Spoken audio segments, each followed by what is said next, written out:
Sorry, I'm just trying not to spill any more than I already have on my mouse pad, which I'm sure will become a sticky mess, but I will just have to live with that. It never tells me when the auto hosting is finishing, so I'm just gonna do a quick reload.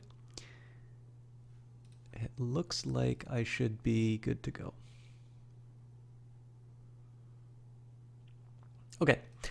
Tonight, I'm going to be playing something totally new. I've heard of this game on multiple occasions. I bought it when I could on GOG, which is who I'm affiliated with. If you do !game, you'll get a link to the game as well as sort of an affiliate link. If you don't want to get it now, obviously you can still wishlist it from that link. But by using links like that, there's a little bit that goes towards me, which is helpful. But it's kind of funny because I have heard of this game quite a bit. I know very little about it, which surprises me, given the fact it was released in 2013. It's well regarded, and there's a statute of limitations on discussion on like certain plot points and that. But I really don't know that much about this game, except that I know people like to call just about everything a walking simulator nowadays. So, well, maybe not just about everything, but like anything with a bit of a story bent, they tend to call it a walking simulator, which is really not a term that I like. But obviously, the Fulbright company has released Tacoma, which came out last year, and it's very well regarded. So I thought I would give Gone Home a shot and see if I liked it. So let's jump in.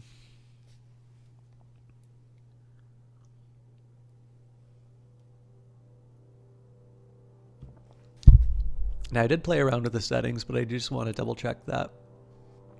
Yes.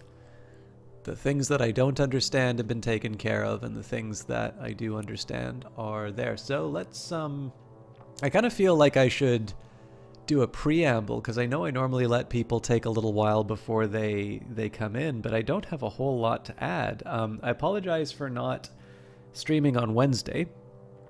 The main reason for that was I thought there was a gathering that was going to happen yesterday on Thursday, but it turns out that was scheduled for the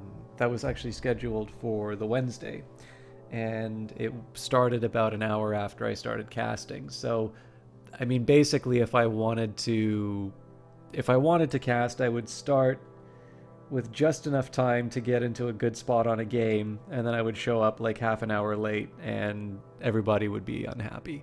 So I decided to cancel the cast. I know usually when I would cancel a cast, I would be pretty good at doing some kind of a makeup cast later on in the week. Now the challenge is the way that I'm currently set up right now. I'm reasonably happy with the schedule works, but that comes with the cost that I don't have as many sort of optional days as I used to. So actually, this is maybe the thing I can talk about is like,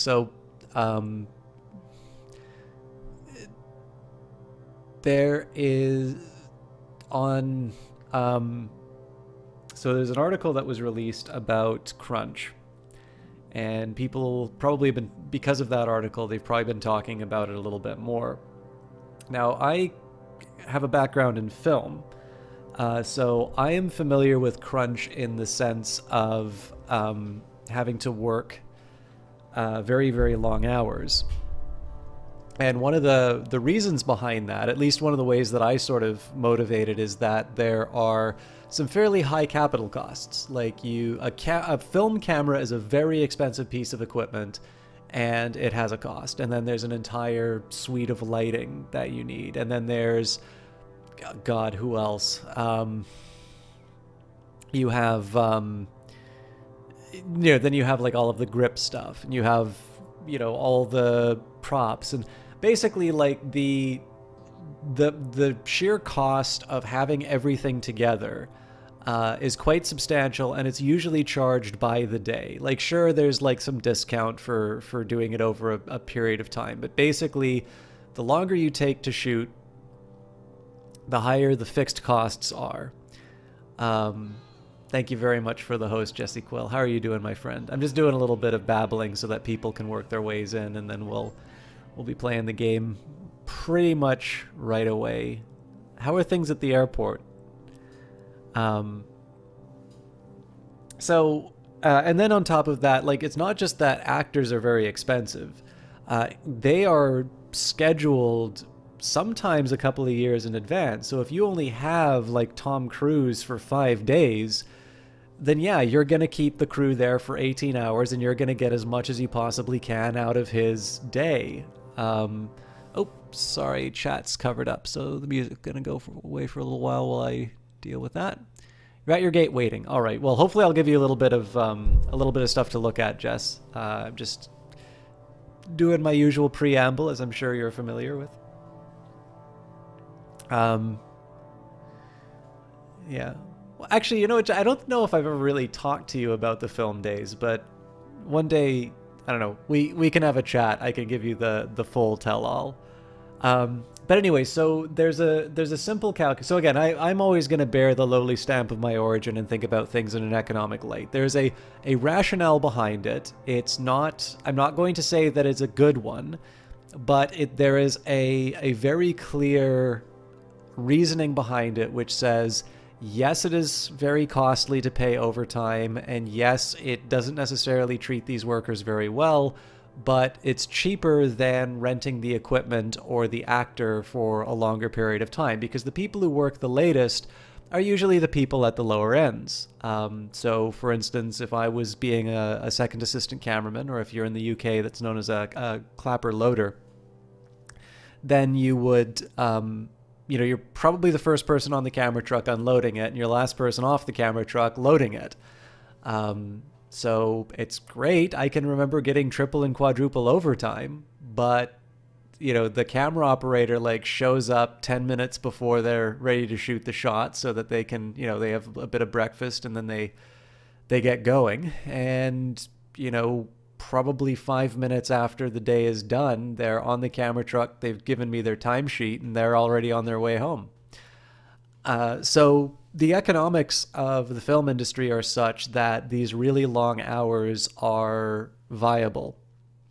Now, I don't know as much about video game production, but one of the things for me is that it seems that a lot of the value in video game production is in fact the human capital. You can't really rent a machine to generate terrain. You can't, there's obviously computers that use, and very sophisticated ones. There are very clearly some equipment and office costs and things like that, but that's the same for films. It seems to me that the majority of costs for a game are basically in the labor. Because of course you're paying all of these artists and these writers and these programmers to realize this vision. And so that's what sort of inspired that. It was a question, but I wanted to sort of ground the question in a particular framing. As it happens, the producer on Cultist Simulator was covering crunch roughly around the same time, so I got to see that thread. But yeah, it raises an interesting question, which is if so much of the if so much game production is built around these variable costs, these labor costs, and of course the quality of the labor goes down the longer it works, it sort of raises the question why this is a given thing. And there's some answers that you can give. You have these quarterly earnings that companies need to reach, and so it may not necessarily be about the realities of production so much as the reality of shareholders. But then that would imply that companies that don't have, that aren't public, wouldn't have as much crunch, and I'm not entirely sure that's true.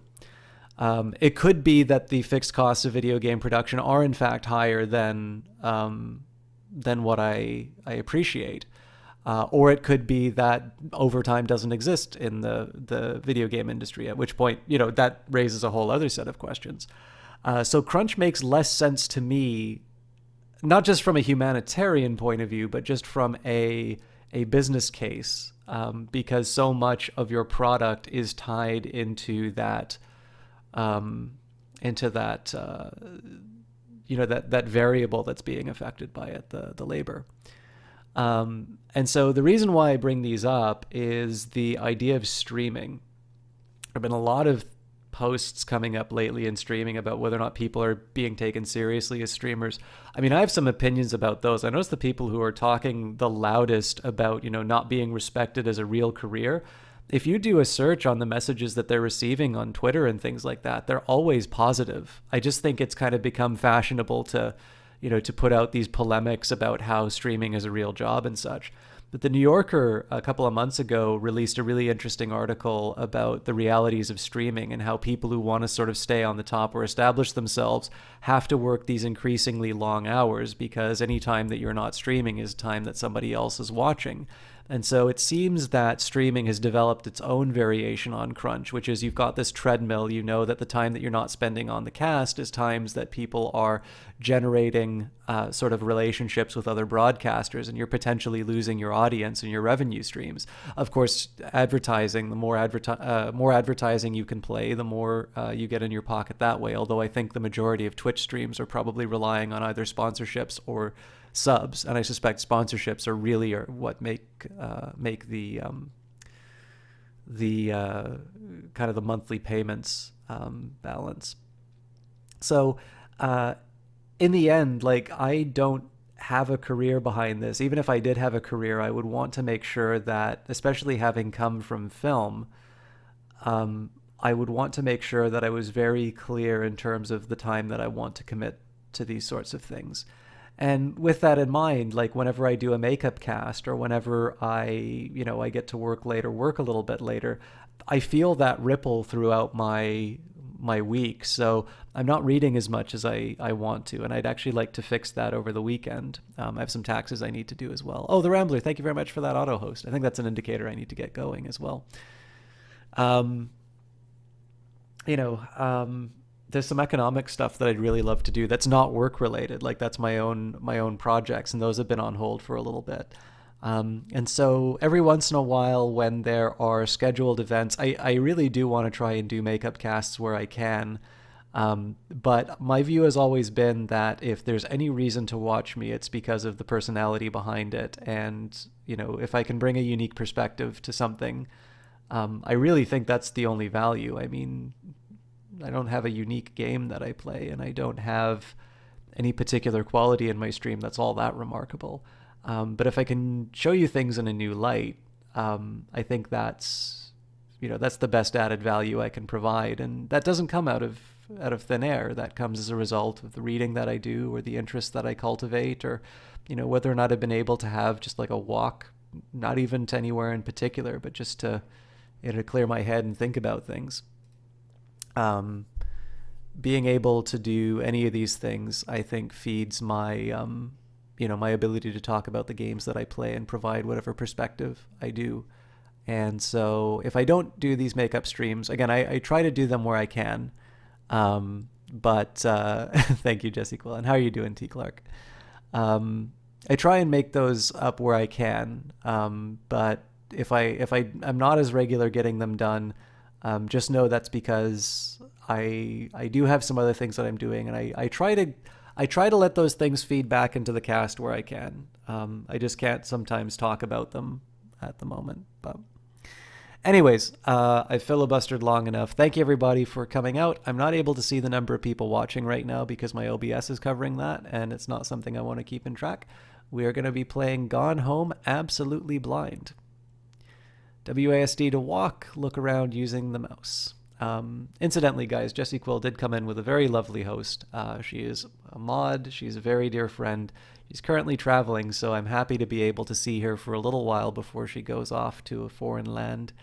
And if you haven't checked out her channel, I strongly recommend it, because she does play story-driven games, and she has a background in psychology, which allows her to have a wonderful perspective on games. She's currently doing the prequel to Life is Strange, which I really would like to watch her play, but I know I'm going to be playing myself, so I've had to show some discretion and not watch as much as I wanted. But I definitely recommend checking her out.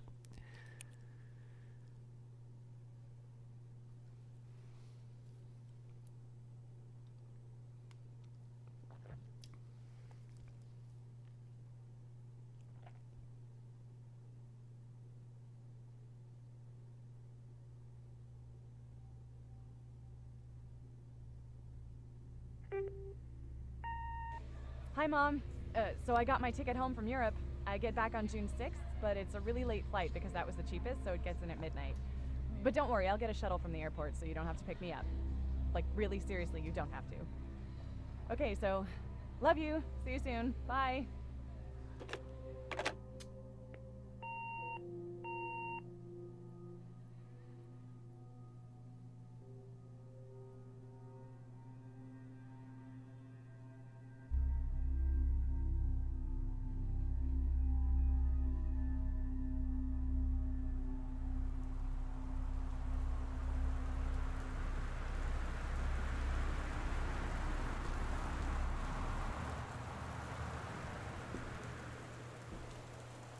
Caitlin Greenbrier, Portland, 270, June 6, 1995. My stuff. It's always interesting. So this is a game that's a Unity title. It's always sort of interesting to look at these things because while any game is going to be the product of, you know, a person or a group of people, Unity and, I mean, Unreal now as well, but it's really interesting to see some of these products because in theory, if you want, you can download Unity and you can say, it's like, you know, I technically have the, you know, I have the base materials that this game has been made out of. Now, clearly the Fulbright company has got talents that, you know, you and I probably don't have. I wouldn't, you know, presume to speak on your own game development talents. But it's always very interesting to just kind of look around an environment and say, it's like, you know, everything that was made in here has actually been made in tools that I technically have access to myself, which is always just a really fun idea. And more importantly, it allows us to see right mouse or left shift to look closer. Hey, Katie, I'm sorry I can't be there to see you, but it is impossible. Please, please don't go digging around trying to find out where I am. I don't want anyone to know. We'll see each other again someday. Don't be worried. I love you, Sam. It's also a really neat way to do that, so I'm curious how the localization works on this, because obviously this is like a handwritten letter. I suppose you could just replace the texture, but normally whenever you hover over, you get to see some like written dialogue.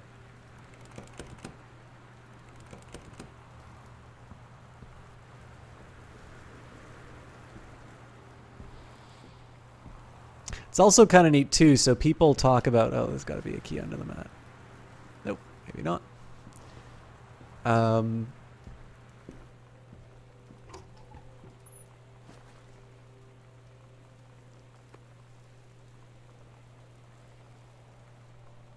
hang on. Right mouse to rotate what you're... Oh, yeah, no, I don't need to do that. There we go. Neat. So obviously, again, usually there's the derisive term walking simulator that's applied, and yet the very first thing that I encounter in the game is a puzzle. Like, where do I find the key? So, although it feels really weird not to grab my stuff.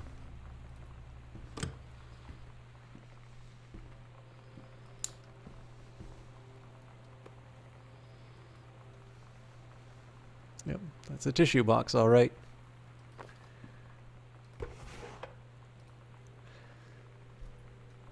Oops. Directions to work from new home. Left on Grabtree, right on Bullhorn, exit on 47 North, right onto 202 East, entrance on the right past Wage Road. Travel time 1 hour, 10 minutes?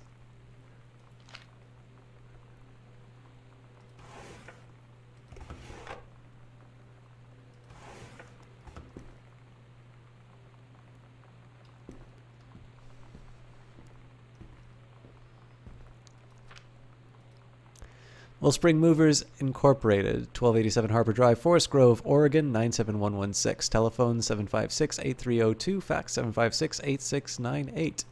From Terrence Greenbrier, 1-888 Dry Creek Road, Forest Grove, Oregon, 97116.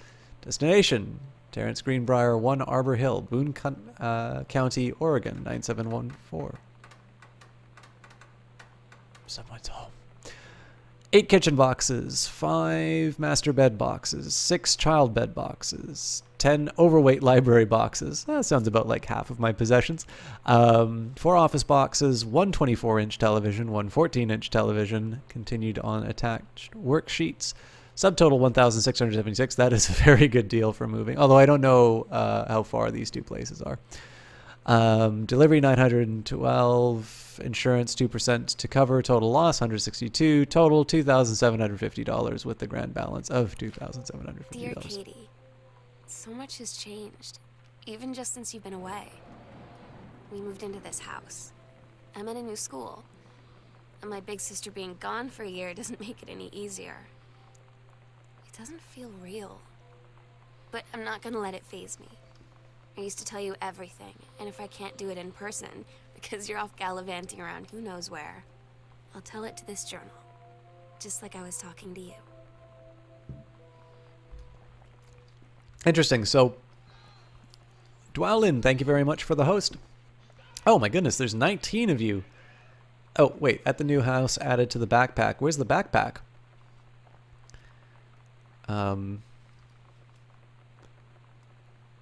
Oh, neat.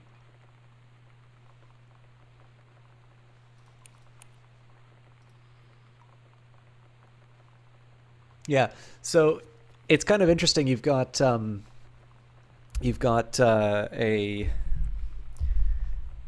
so unlike other games where like you pick up pages of a journal, it just sort of seems that as you see certain things. So what seemed to prompt this was me taking a look at the invoice, which of course has brought up the idea of moving, but it's not clear where this journal's coming from. Hello everybody from Dwellin's channel. I don't think I see any of the bodies inside here, but I'm not able to take a look at I'm not able to see the people inside, so no mirrors.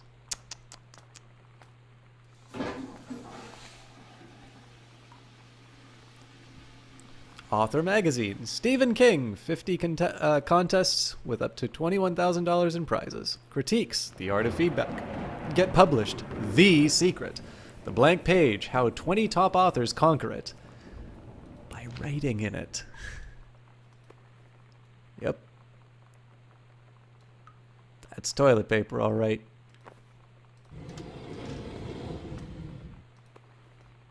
Yep. Those are Band-Aids, all right.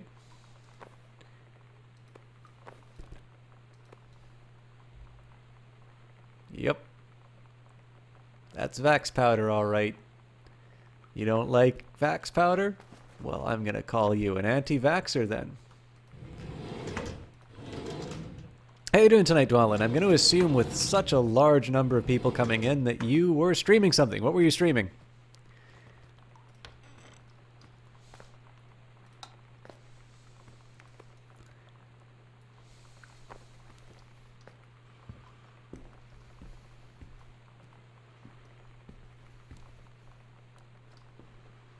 Hello, the Ninja Toddler. Welcome to the stream. I'm going to assume that you came in with Dwellin's host. I am System Chalk. I'm playing Gone Home for the very first time, which I understand is a little bit more of kind of an adventure and exploration game. So, depending on what it was, played Throwback Rugrats Search for Reptar. I've never even heard of that.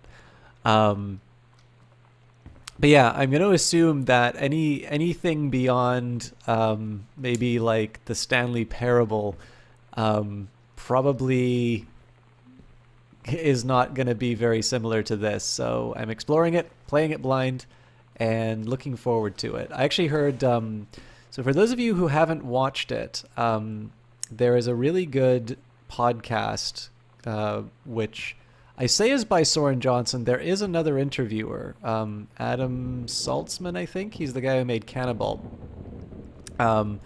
But I definitely prefer Soren Johnson's interviews. And he did an interview with Steve Gaynor of Fulbright. And it was more about Tacoma, but they did cover a little bit of Gone Home, where I sort of held off on listening to it too much because I did want to experience this game sort of not necessarily, it's not critical to me that it be blind, but it'd be nice if I could have sort of all the story beats kind of come to me, the kind of the moment where people who played the game for the first time and fell in love with it experienced them. And I know Jess really liked Tacoma. So, all right, worldwide timetable, effective June 1st, 1994. Katie's departure, 7/6/94, so I've been gone 11 months, I think. Flight 881, 12:10 to Amsterdam.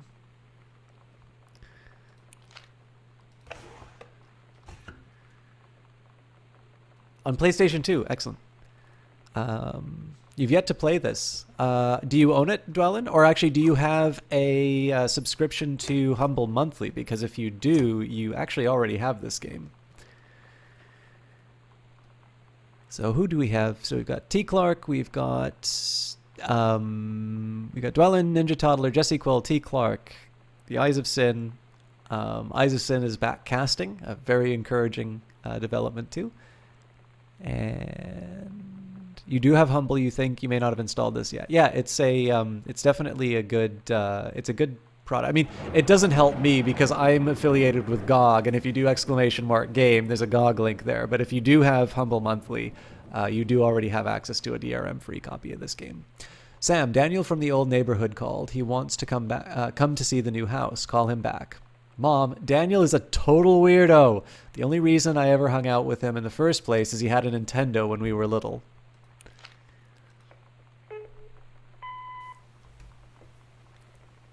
Sam. Sam. Hello. Sam.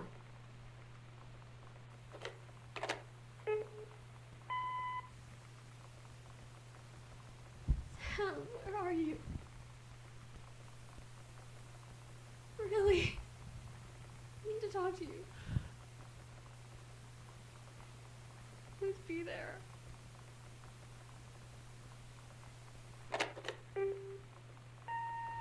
Hi, Mom. So I got my ticket home from Europe.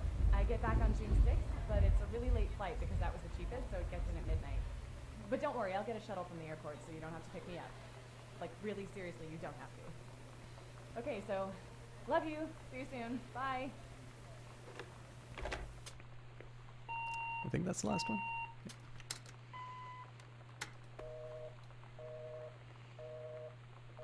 Yep. That's a phone, all right.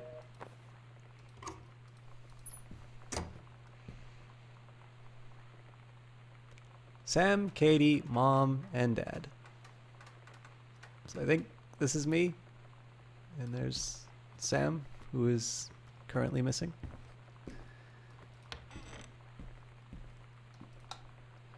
Oh, that's a lot of doors to deal with. And there's no run. Neat. There is a zoom. Not quite ready to zoom yet.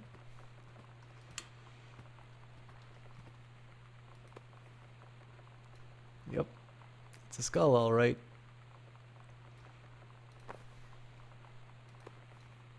Regional Track and Field Finals, April 21st, 1990, girls 100-meter relay. First place, Judy Bloom, Carla Jones, Shauna Rossi, and Caitlin Greenbrier.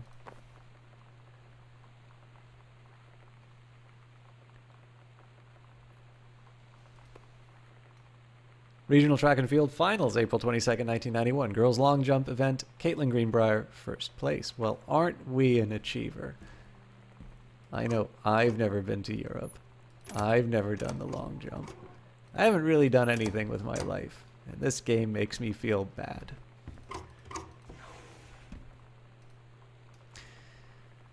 Oh, handwriting is a struggle. Dear John, it's so good to hear from you again. All this new house business sounds like quite the adventure. Remember the little dorm room we shared in freshman year? When we were miserable, fantasizing about our own dream homes? I always said I wanted a mansion. You said you just wanted a house in the woods. Look who got both. Somebody up there likes you. I could use some of that magic. Send me some lotto numbers. I'll play them, seriously. But I shouldn't be complaining about this good old split level we've had since Bob got transferred to Winnipeg. We just got new vinyl siding. Jealous yet? Let me know if you ever want to trade places. So how are the girls doing? Has Katie left on her big European adventure yet? Speaking of jealous, right back soon. I miss you, Rumi. Carol.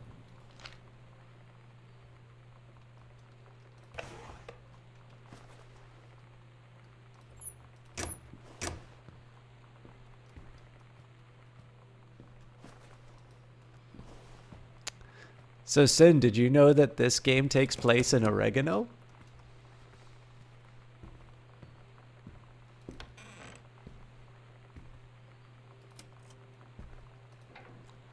The broom closet ending is my favorite.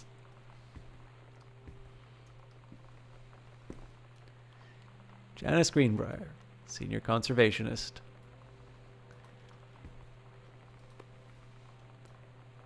Yep. That's a board game, all right.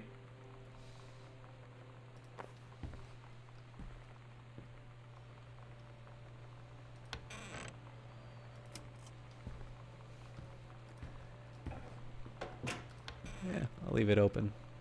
Open doors are a nice little indicator, for me at least, that I've already been somewhere.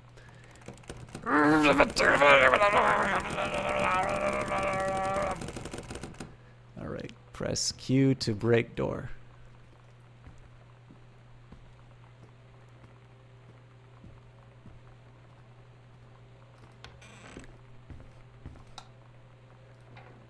I don't know why I'm closing the door. It's not a horror game. Press 2 or M to check your location in the house. I am in this location of the house. This is actually very helpful. Another broom closet ending. This one is also my favorite.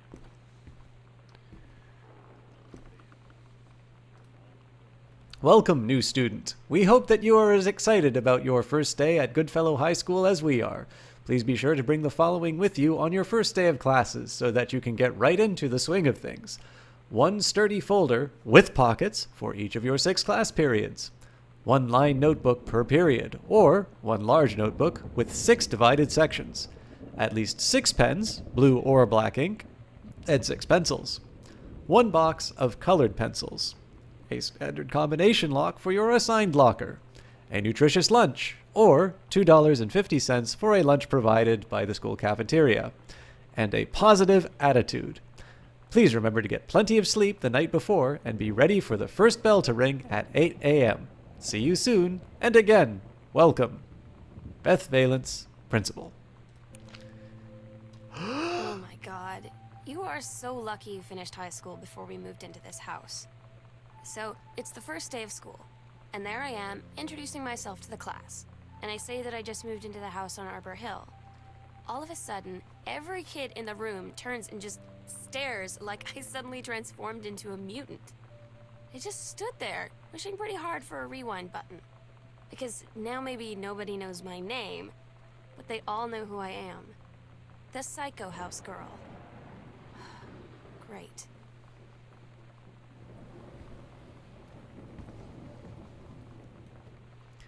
The first day of school is a concept. You can't add that to a backpack.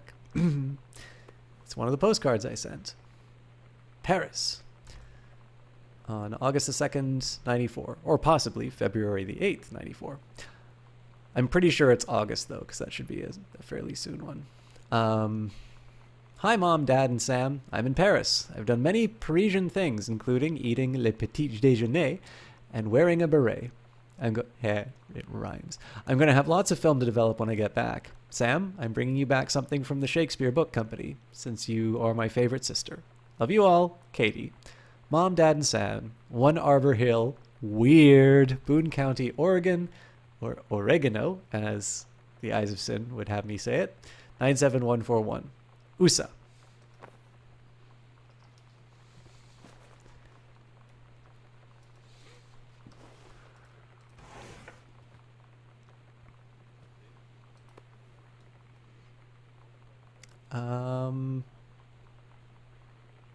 DeSoto. So I don't think that's anybody from the family. Obituaries. Oscar Doc Masson. Oscar Masson, 60, of Boone County, died peacefully last month in his home. Mr. Masson was born on September 8, 1933, in the house that would be the home for the rest of his life. He attained his degree in pharmacy at a young age and returned to Boone County to practice. He quickly became a well-loved figure at the center of the community. In the decades preceding his passing, he was seldom seen outside his home. A service will be held this Sunday at First Methodist Church at 1 p.m. All are welcome. His survivors include his nephew, Terrence Greenbrier, as well as, in spirit, the people of Boone County to whom he provided wellness and comfort. Incidentally, I have always heard of First Methodist Church in any story setting. I have never heard of... I've never heard of a Second Methodist. This is the first of my pencils for school.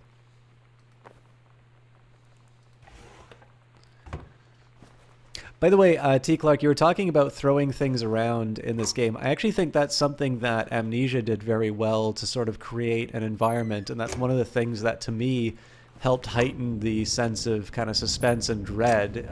It created a sense of reality in the game. So in this case, I just left-click, and I'll open and close the door. Whereas in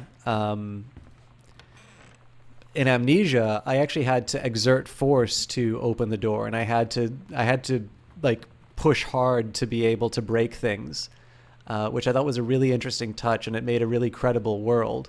It's not to suggest that this game is any less credible. In fact, I think less of this game is about, it's probably not about the kind of establishing the place in terms of what you can interact with. But it's just kind of an interesting contrast. Like in this case, I think there's a little bit more to be said for the experience that you have and the objects that you're interacting with in terms of a story or piecing together what's happened. Whereas Amnesia is a little bit more about trying to create some particular emotions with regards to what's in the space and what can potentially harm you.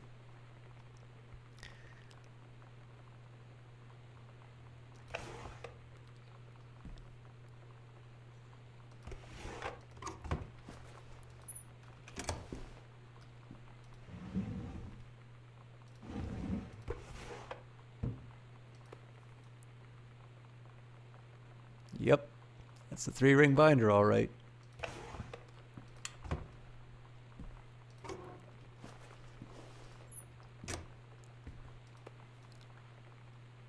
Yep, that's a glass, all right. All right, this might be a novel because there was a writing magazine in here. Pioneer CLD D703 combination Laserdisc compact disc player. MSRP $999.99. CU CLD 098 remote with backlight, double-sided play, headphone out, display on and off, jog shuttle dial, front and remote, digital CLV, slow motion freeze frame, last frame memory, 2 S-video outs, coax optical outs, a twin 1-bit digital to analog converter, signal to noise ratio 116. I think that's decibels. CD playback, 422 by 410 by 432 millimeter WHD. They say that a jack of all trades is a master of none. I have to disagree. Mastery is not a question of specialization, but sureness of purpose and dedication to craft. If you happen to be in the market for a combination LD-CD player, you'll be glad to know that Pioneer seems to share this particular...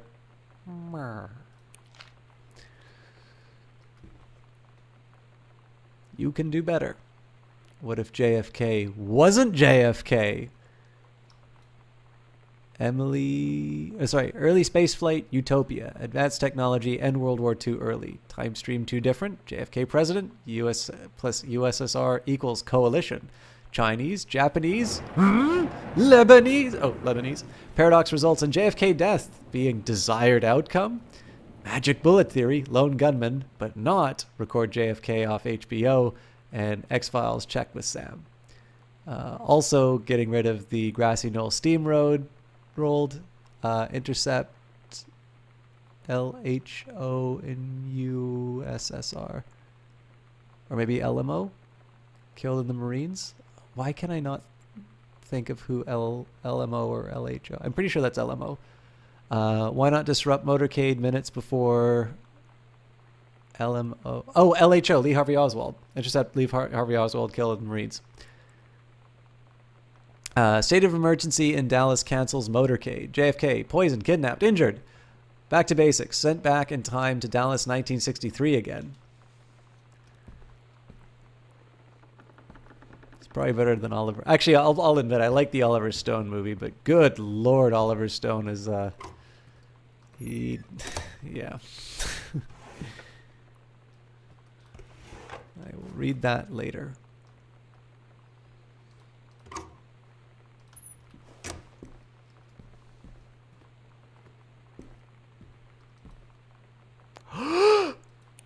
Mysteries. The Killing of JFK, a theory by Benjamin Almond. You've seen the movie? Now discover the truth. A superb work of speculation plotted with amazing skill and showing a level of magnetic artistry not usually present in such academic pieces, by N. Trammell.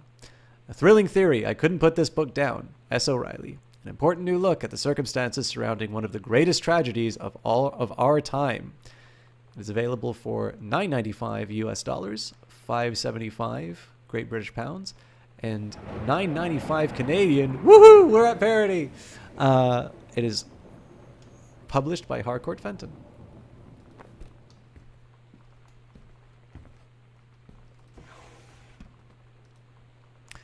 Pacific Insurance Masters Electrical Inspection Form. Name of insured applicant Terrence Greenbrier. Property address 1 Arbor Hill, Boone County, Oregon 97141. Policy binder number 009412A. A. Does the entire electrical system meet with local codes? Yes. Are there any deficiencies that need correcting? Unclear. If yes, describe in detail.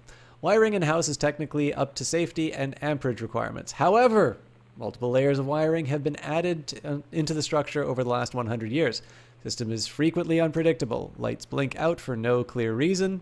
Pressure on floorboards and door frames disrupts circuits wired directly behind the surface. Properly reworking the electrical system would be highly destructive to the walls, floor, and fixtures of the structure. After discussion with Mr. Greenbrier, since there are no current safety concerns, issues will not be addressed. Required information, please print. Company name, Black Cat Electrical Co. License number 598941. Electrician name is Harl Price Jr. I hereby certify that at the time of this survey, the electrical service at this location is safe and adequate, and I have noted said deficiencies above. Signature. Date of inspection. I guess that's September 2nd, 94. Well, this does take place in 1995, so.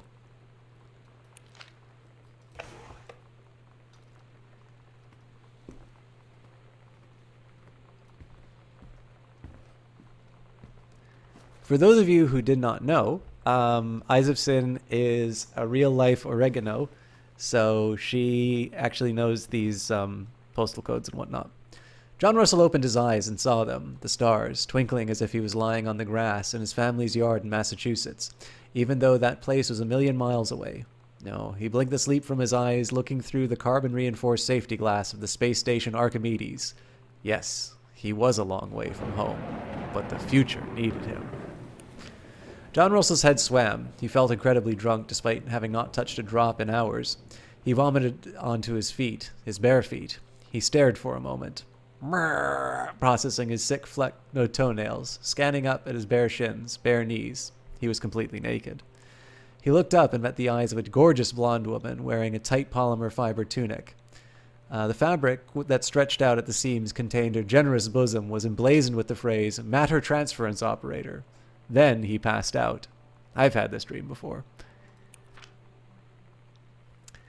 John Russell had crossed the gap in time.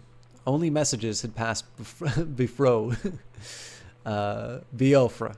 But now M-Man, they needed him, now more than ever. Changing the past was no longer good enough. The instructions from the council had been clear. Where to procure, what to construct from it, how to assemble it. So he made the machine, how to transport him bodily across time. And now he stood there on the bridge of the starship, Archimedes.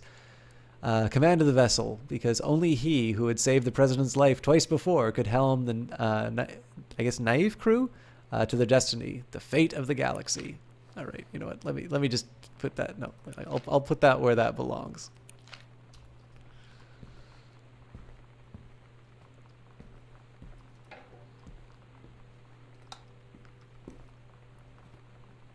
Oh man, I'd love living here. 1, 2, 3, 4, 5, 6, 7, 8, 9, 10, 11, 12, 13. Oh my god, there's so many books.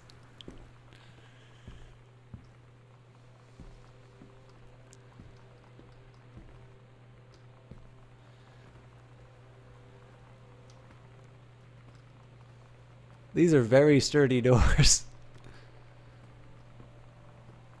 Well, actually, you know what? It depends, right? Because what if these were like all Ayn Rand books?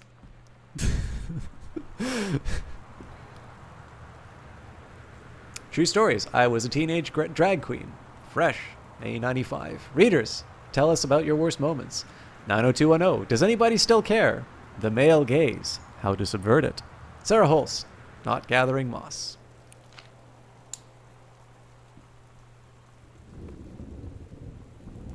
Yep. That's a coaster, all right.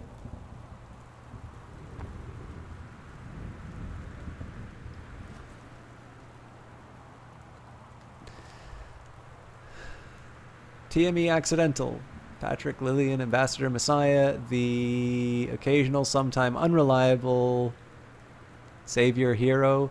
You're on the mountain, come down from the mountain. The accidental prophet, the unrelenting prophecy, the accident. This is, I think, not Joseph Campbell, but a screenwriting sort of instructor named Christopher Vogler, who kind of took the Joseph Campbell stuff and sort of adapted it explicitly. Obviously, George Lucas did that for Star Wars, but I think Christopher Vogler actually specifically made a sort of a screenwriting series, like lectures and books and stuff like that around these ideas. I'm not sure though, because like I'm not 100% on what he taught, or if it's like a direct transposition of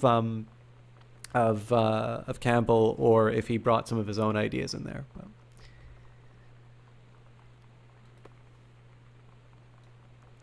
A Stranger Under My Roof, the #1 best-selling advice book for parents of teens, Dr. Eliza Medina. A Stranger Under My Roof, Understanding Teens. The teen years are fraught with change of all types, physical, mental, emotional, spiritual. But these changes don't just affect your teen. Your teen's turbulent years are a challenge for parents as well. Maybe the biggest challenge that you've faced yet since having children. This book holds insights into your teen's behavior, from the very beginning, as he or she first enters adolescence, up through the end of the teen years, as he or she enters young adulthood. The practical strategies here are based on well-tested principles of pediatric psychology presented by Dr. Eliza Medina, herself a mother of 2 teenagers. Prepare to gain the new tools for establishing a productive, healthy, and loving dialogue with the stranger under your roof. I've never had such a good conversation with my daughter. Eleanor Shepard, The Atlantic. These simple tools can make all the difference to a relationship with your child. Sean Kelleher, Northwest Review of Books.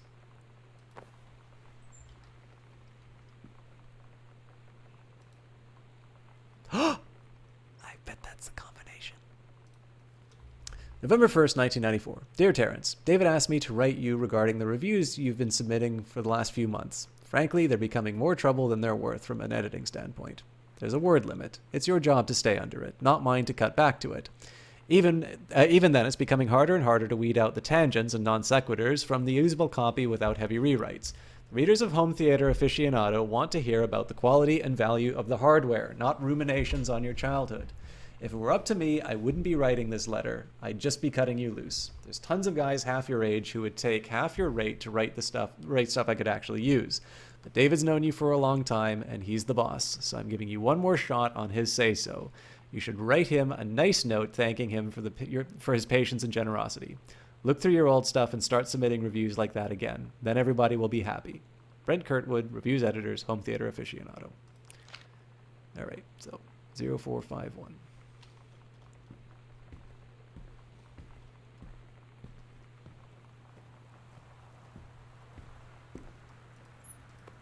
Oh.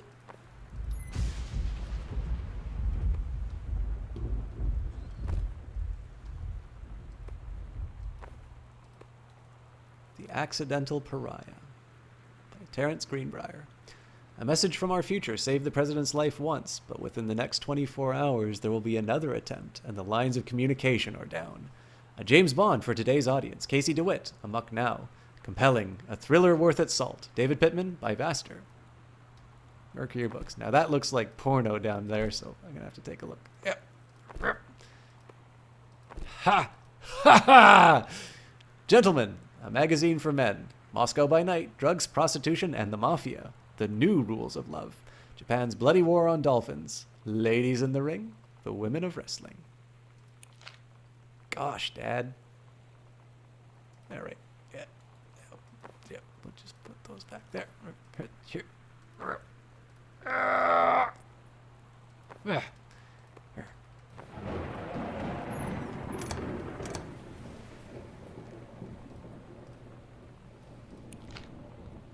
0451.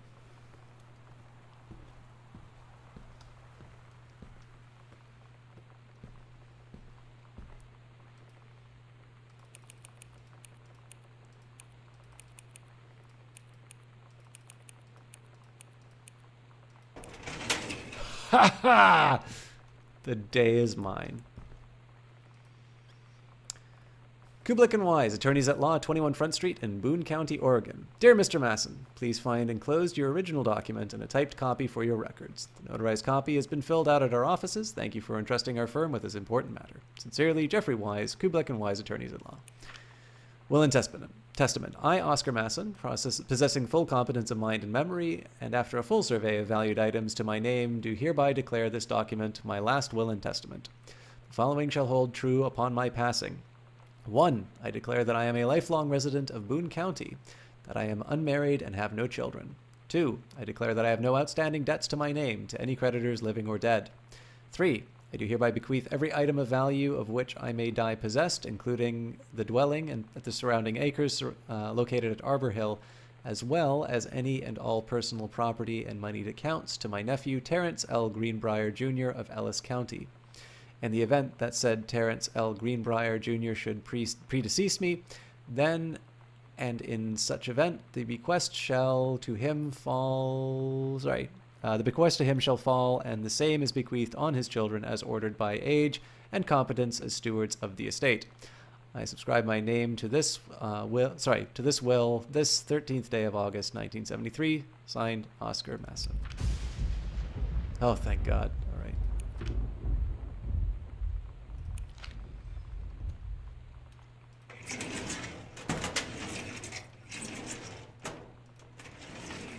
I like these sound effects, so I'm just going to play with these for a little while. I hope you guys don't mind.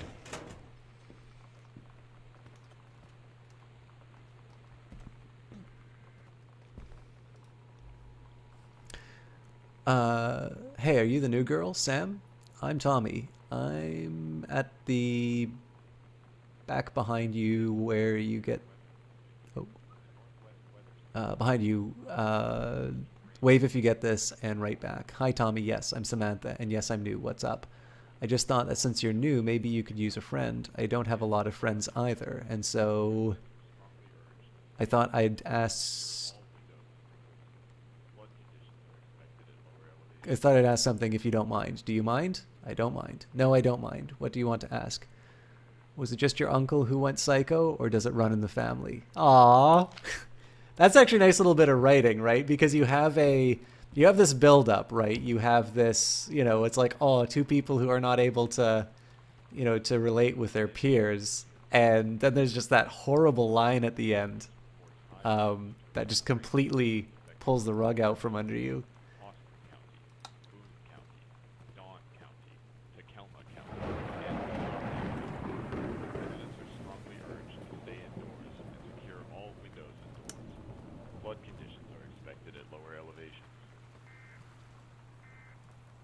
Oh, man.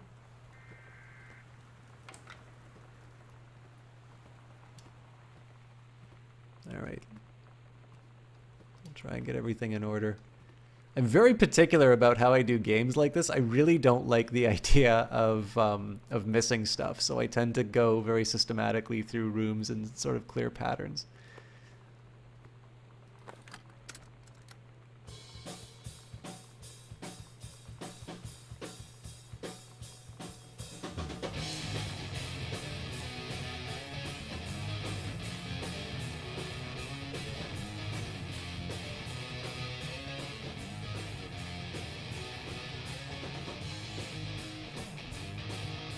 the book that Dad wrote.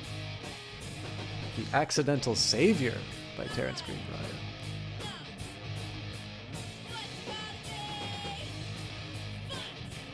November 21st, 1963. John Russell knows that the president's life hangs in the balance. But who would believe him?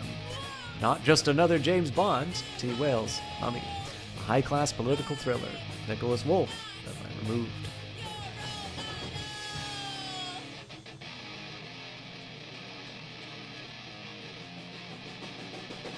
Terry, hey man, how have you been? I know you're a published author and everything now, but my editor at Hi-Fi Aficionado has had too much review work to go around, and he's looking for another freelancer.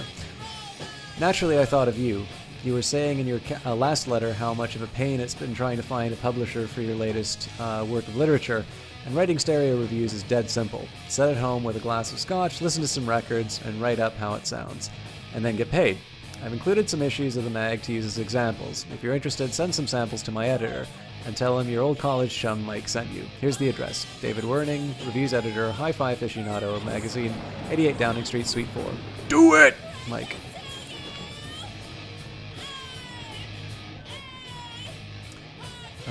The Andromeda Strain. Airplane, Moonraker. Blade Runner Director's Cut, JFK, X-Files Season 1, Episode 4. Basically, X-Files Season 1. Clash of the Titans. Time Machine, Fantastic Voyage, Top Gun. Ghostbusters, Labyrinth. Does this guy ever actually buy movies?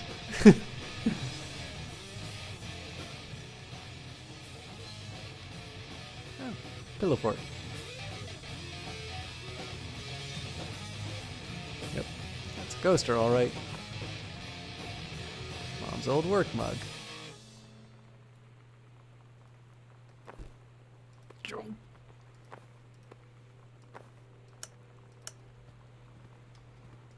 TV listings. Highlight for the X-Files. I'm not going to read all of that. That would be crazy.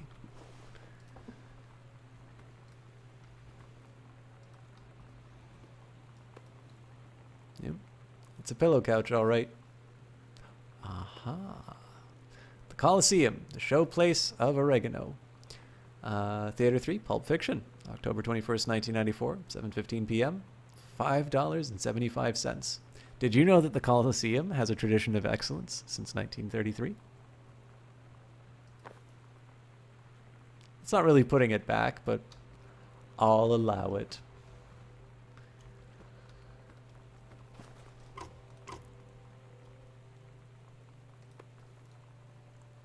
Bratmobile.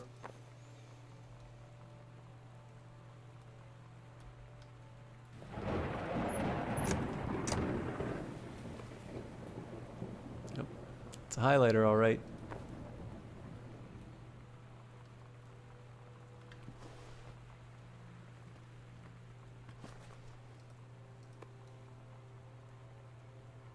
Yep. That's a matchbook, all right.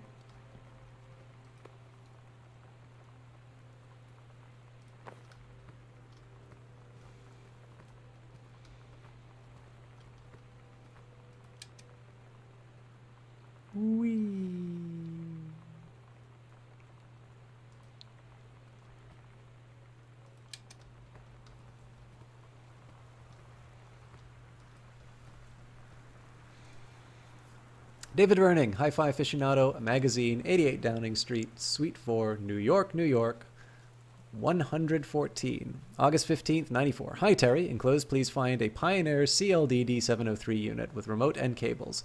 We need a half-page review for the October issue, so that gives you about 2 weeks to to get us a copy for edit. Standard stuff like you gave us on the CLD D502. It's a combi player, so check out its CD playback with a few discs as well as Laserdisc, and they want us to definitely hit the signal-to-noise ratio and toss-link stuff for high-end buyers. Looking forward to your take on it. Enjoy the unit. Yep. It's a soda can. I've never tried Fizz Right myself, but I am actually currently enjoying a ginger ale. In fairness, it's not just a ginger ale, but more X-Files. 2001: A Space Odyssey and The Black Crystal. One of these things is not like the other. Examine the book. Sam thought this would help, or might help. Dad. Making friends even when you are... something. Feeling lonely? It's a piece of cake to make friends. Never worry again about having friends to spend time with. This book will teach you how to make friends, even when you're shy. Oh, I thought I was going to say... You know that feeling where the first moment you see someone, it's like they have a big gold star around them, and you have to get to know them? Well, there's this girl. I think she's a senior. She's usually dressed kind of punk. But sometimes I see her in this, like, army uniform. She's always drawing in this notebook, looking so intense. I had no idea how I would ever, like, have an excuse to talk to her. Till I noticed she and her friends hang out and play Street Fighter at the 7-Eleven every day after school.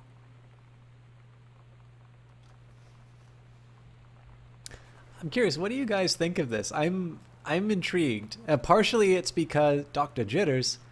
I don't know about you guys, but I actually wouldn't drink any soda that, or as I like to call it in Canada, a pop, that has anything less than a PhD. But I think because of the game's reputation, I'm very engaged. But I'm curious what you guys think. Poltergeists. Hauntings and Poltergeists by Leonard O'Rourke. Poltergeists and Hauntings. Find out the truth behind the stories that were familiar even to our pagan ancestors. Discover how to tell a hoax from a genuine haunting. How to categorize and understand strange phenomena you may encounter. Learn about the unhappy spirits that share the earth with us and what they can teach us about our connection with the natural world. A Dogwood paperback. This looks pretty hard to me. Yep, we call it pop.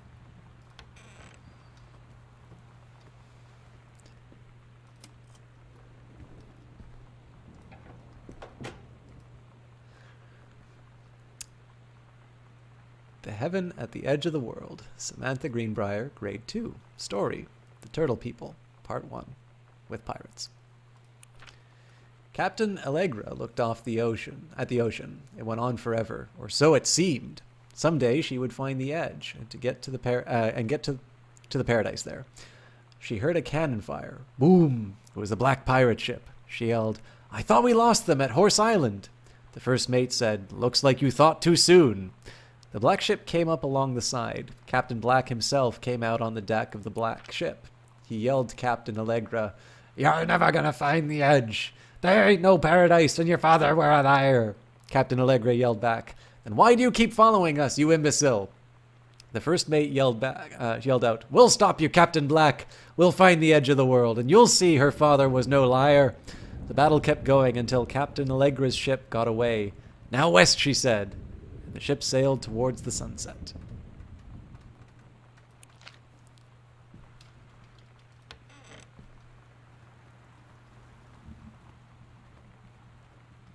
I kind of like this idea of Sam being a... there's a couple things that sort of interest me here. So obviously I'm a character who's gone off to Europe to have her own adventures, and sort of now I'm learning sort of about this parallel story, this parallel series of events that's happened to my sister. And then there's little things here, like the fact that Sam is a writer of, a fiction alongside the dad. They're just little touches which I'm kind of like, it's like, okay, there's a bit of a unity, or there's a few consistencies going on in here, and I sort of like the idea of seeing where it all goes. Yep, that's a bunch of coupons, all right.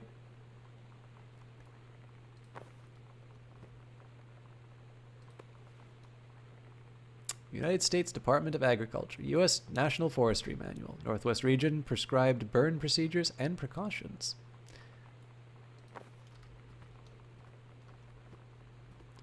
So where was the point that I'm curious, T. Clark, where was the point where you decided, this is definitely a game for me? Like at what point was it something that you knew you enjoyed? Was it right away? Was there a particular turning point for you?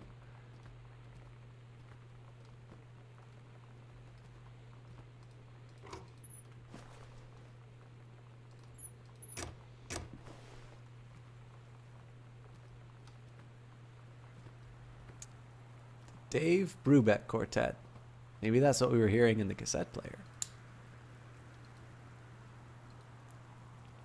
Reproductive System Worksheet 6 by Samantha Greenbrier. September 9th, 94. I can do that date. Directions. Below are 2 stories. The events are all out of order. Get a sheet of lined paper, write Reproductive System Worksheet 6 on the top. Then choose one of the 2 stories, A or B, and rewrite it. Begin with a title and your name. Find a topic sentence and begin your paragraph. Put the sentences in chronological order. Make sure the last sentence is a good concluding statement. A. The menstrual cycle. It travels through the fallopian tube. The ovary releases the ovum. About 2 weeks later, since the lining of the uterus is not needed for a pregnancy, it comes out through the vagina. It is incredible how the female body knows how to prepare for pregnancy. If the egg doesn't meet a sperm, it dissolves. While the ovum is developing, the lining of the uterus is getting thick and soft. Another ovum starts to develop in one of the ovaries, and the process begins again. An ovum starts to develop. B. I am produced in the testicles. I go from the vas deferens to the urethra, the life of a sperm cell. I go through the cervix and the uterus and into the fallopian tubes in search of an egg cell. I develop 2 or 3 months in the epididymis. When the penis becomes erect, I leave the epididymis and travel up through into the body through the vas deferens. As I pass the prostate gland, the seminal vesicles, and the Cowper's glands, fluids are added so that I can live longer and swim more easily. Without me, an egg cell couldn't begin the amazing process of reproduction. The urethra carries me, along with about 200 million other sperm, out of the penis in a process called ejaculation. If I can find the ovum before the other sperm do, I will be the winner, part of a fertilized egg. Samantha Greenbrier, period 4, health class, Mrs. Myers. The Reproductive System Worksheet 6, The Menstrual Cycle, a novella.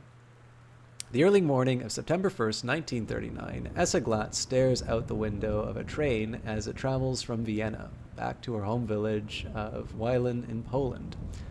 As the train rumbles along, the sun rises over the countryside. She can only think of her dear Borislav, the boy she is engaged to wed. Meanwhile, deep within her guts, an ovum starts to develop.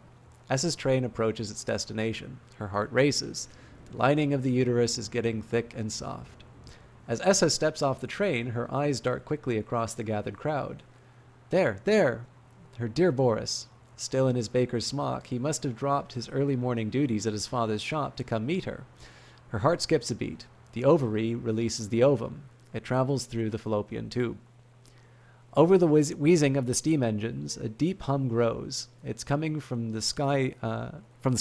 Dark shadows pass over the station, a whistling sound. Essa, her thoughts only a second faster than the bombs, reaches out to her dear Boris across the crowd. Their eyes lock, and the moment freezes. The flash and smoke envelops him almost instantly. In the assault by German forces, almost 75% of people in her hometown are killed. The rest, including Essa and, for a time, Borislav, handle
tape, and I gave my permission. He needs to spend less time with those games anyway. No hurry returning it. Let Samantha know that she is welcome back to our house to visit anytime. Sincerely, Mary Schultz. When you live in one place your whole life, your next door neighbor is kind of like your default friend. And Daniel only got weirder over the years. So moving away has been a good excuse to, like, not see him anymore. But he did always have the good Nintendo games. Maybe I'll give him a call. Did any of you have a friend like this?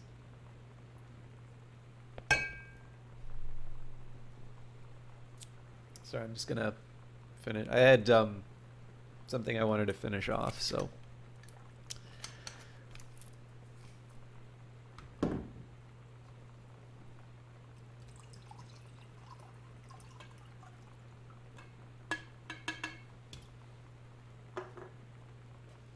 Hey, Melee Mage. Yeah, this guy you used to hang out with. Would he be a guy who came to a video game bar? How are you doing, my friend? Isaacin was the default friend. What, so did you have a video game system, or was it just the fact that you were the neighbor?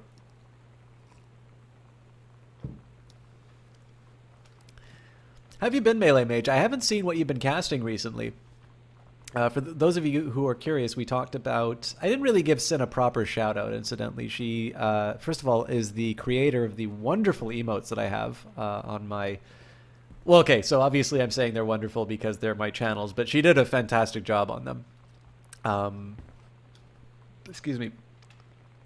She is the one responsible for them. She is also streaming again. She did some Pokemon, but she's going to be doing some more...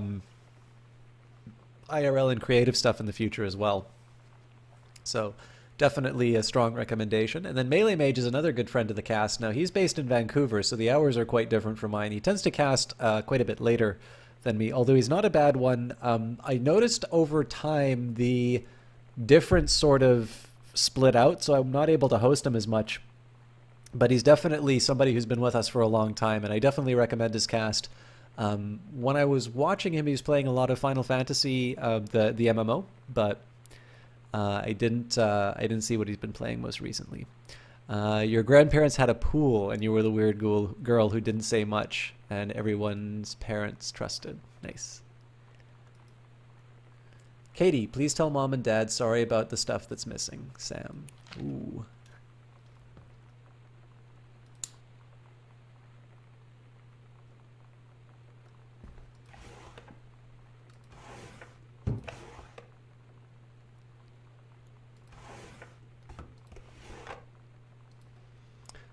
Hi, Lonnie. So if you wanted to come over to my house still this afternoon, that would be cool. I can drive. It's kind of far, but I can drive you home too, so hopefully that's fine. Right back and leave this in my locker if you still want to, and we can meet in the parking lot after 6. Samantha. Yeah, I'm totally in. See you there. Then I'm going to kick your butt. Get ready. L. That is a Hadouken, and that is you. By you, that is Samantha. So you know what they say about the best laid plans of mice and men? Yeah, turns out it applies to Street Fighter too. At least I worked up the courage to walk into the 7-Eleven and ask for a turn, but all that practice at home did not exactly translate in the wild. So after I was finished getting my butt kicked, I followed them outside while they smoked. And that was when she asked me if I was that psycho house girl. But then she said she's always really wanted to see the psycho house. Her name is Lonnie. She's coming over tomorrow.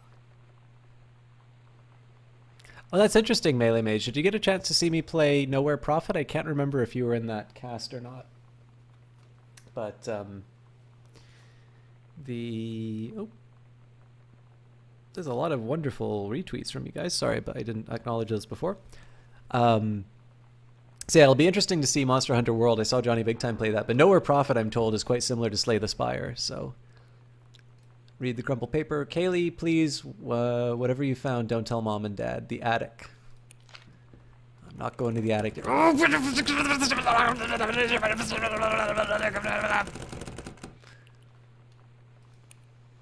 right. Guess I have to go to the attic.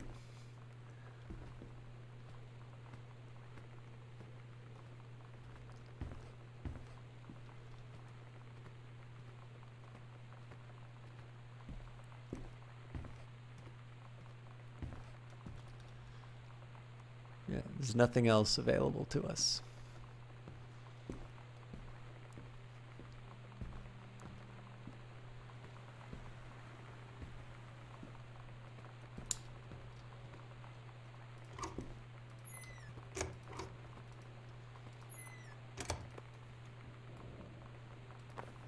Can I put it back? All right, there you go. It's your new home.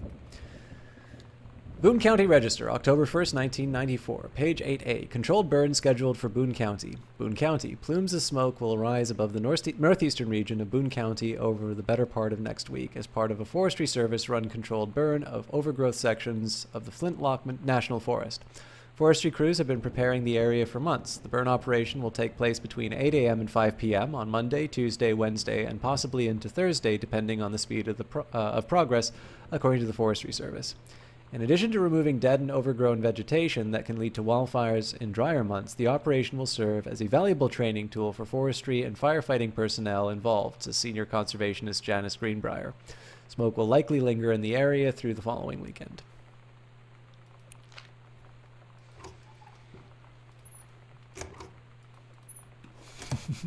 That's a good one, T. Clark. I should have thought of that.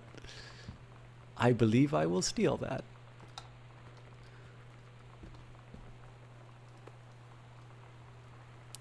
It's a coma, all right. Weekly planner. Monday, couples bowling. Wednesday, cooking class. Take apron. Friday, no more ballroom dancing. Monday, couples bowling. Crossed out. Oh. Cooking class. Ballroom dancing. Yeah, so just cooking class.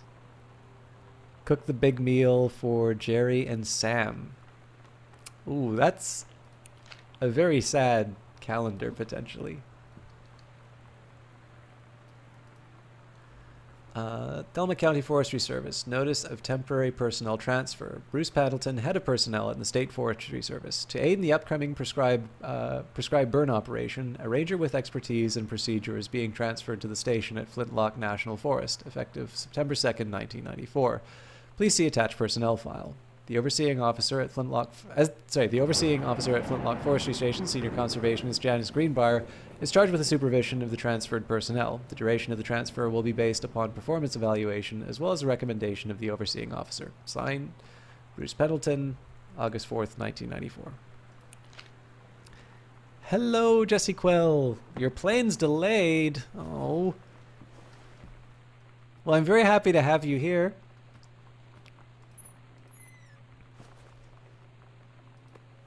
Yep, it's a cassette case, all right. Bratmobile Potty Mouth. Written in the Roman style. Ooh, for Sam. Love Thing Stab. Cherry Bomb. Throwaway. PRDCT. Some special? Fuck Your Fans. Polaroid Baby. Panic. Bitch Theme. Richard. Cool Schmool. Just Wanna. Kiss and Ride. No You Don't. Queenie. Ah!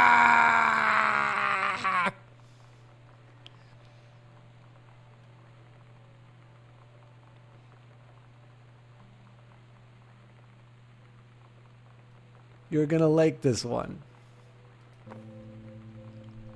It's weird hanging out with girls. Daniel was around ever since I was little, and other girls? I don't know. But being around Lonnie is like instantly just right. I gave her the grand Psycho House tour and took my revenge on Super Nintendo. And it was like, I don't know. I finally found someone I feel normal around. Girl Scout. I drove her home and she gave me this tape and said, "You have got to listen to this." I haven't stopped playing it since.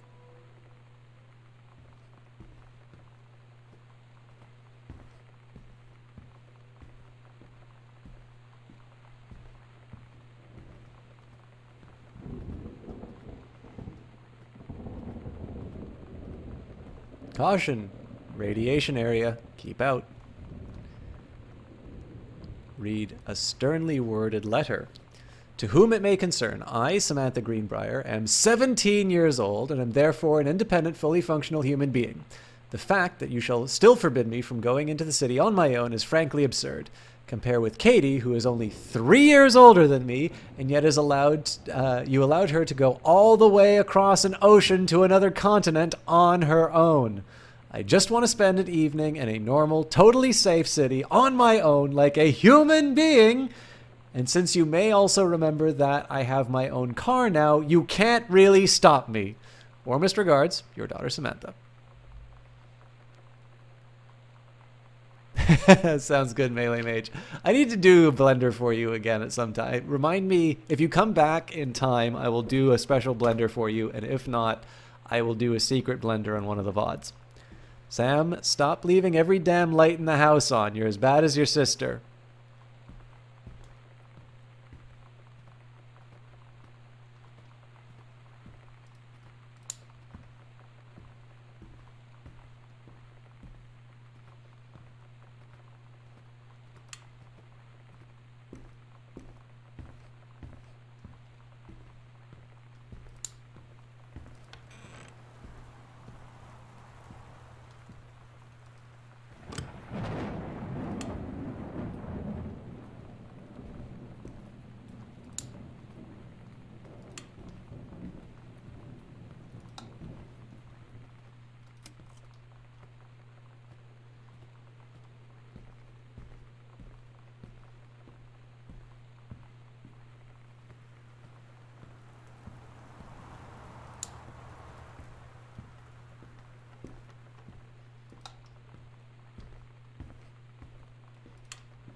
Where's this light coming from?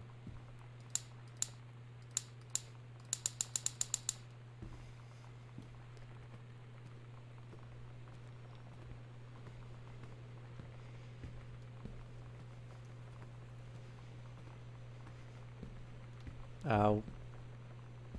Ow.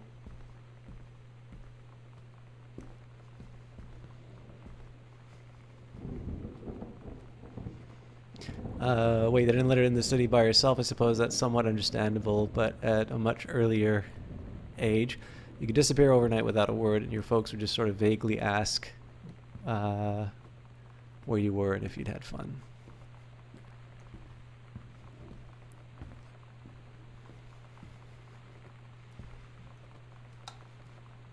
You know what? Screw you.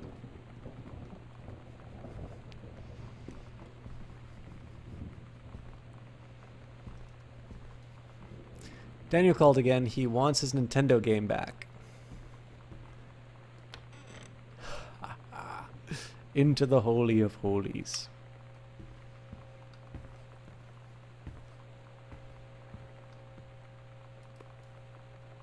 Yep. It's a 3-ring binder, all right. Aha. Bratmobile, cool schmool, with 2 little Lexi eyes and a dagger on it. You know it's serious because of the dagger. We're so cool, yeah, yeah. Yeah, we're so cool. We're so cool, yeah, yeah. Fuck you too, cool schmuck. Adventurous the cat returns.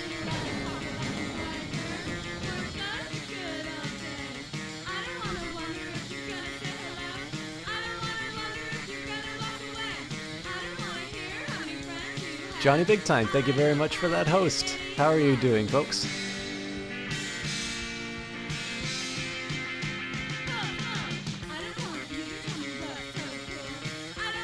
Oh, cool. It's like a shark.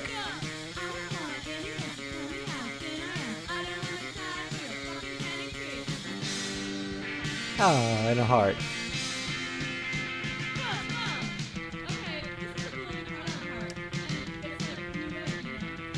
How are you doing, Johnny Big Timers? We're currently playing Gone Home. This is the music of a friend of our sister's. We've come home after a European journey. Nobody's in the house, and we're figuring out what happened. This is definitely not Wolfenstein, so this might be a little bit different in tone and pace, but it's a pretty interesting game so far. And certainly, Johnny, if you are interested in this game, I'm not sure if it's your kind of thing, but I definitely encourage people to go outside their comfort zone. As long as you're subscribed to Humble Monthly, you have access to a DRM-free copy of this game.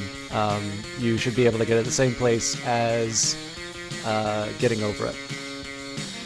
Although, if you guys don't own this game and you don't have a Humble subscription, ! Game, you can get yourself a GOG DRM free copy and help support the cast. Anyways, for those of you who are curious, Johnny Big Time is one of my favorite casters. He had a little bit of difficulty with Wolfenstein just in terms of technical problems at the start, but I am really excited to see him play this game. He's done probably one of my favorite playthroughs of XCOM. He's an absolutely fantastic caster, whether he's playing Fortnite or Wolfenstein or XCOM or basically anything. He has always got something clever to say. He's always got a great attitude. He is one of the most entertaining casters that I know, and I would love it if everybody who watches my stuff would watch Johnny, just because he's one of my best recommendations in terms of just consistent quality. Like, it's difficult for me to overstate how good he is at always being on whenever he broadcasts. I don't think I've ever seen him have a bad cast. So again, even if the game he's playing is not necessarily one that you're too interested in, he does an amazing job of bringing the fun and finding the fun in anything that he does. So, and yes, he's working in the morning. Otherwise, we'd probably be playing something together tonight. But did pretty good tonight after he fixed all the stuff. Just got to the helicopters. Cool. What do you think of the game so far? I really just wanted to see how you reacted to the first half hour, because I think that is such a good opening sequence for a game. But all right. Chun-Li moves. Fireball. Back, hold, forward, punch. Lightning kick. Kick, kick, kick, kick, kick. Helicopter kick. Down, hold, up, kick. Air stomp. Down, while jumping, medium kick.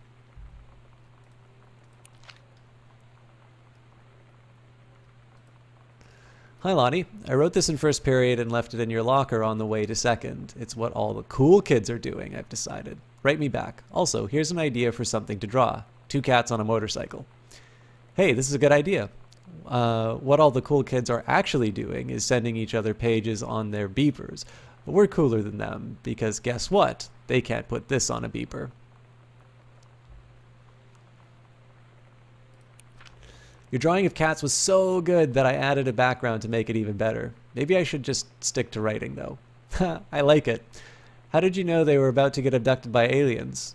I'm looking at Mr. Fish right now. I feel like he would probably have lots of cats, and like his secret shame is that he watches 90210 religiously. I'll ask him about it after class. He said he doesn't have cats, and also that he's never watched 90210, but I could see in his eyes that he was lying. What all the cool kids are doing today is eating Tide Pods. I don't know about you, Johnny, but I prefer to start off my day with a fresh glass of laundry detergent. I've never been a big Tide Pod man. Although, if you are counting calories, I can understand why a Tide Pod might make it a little bit easier.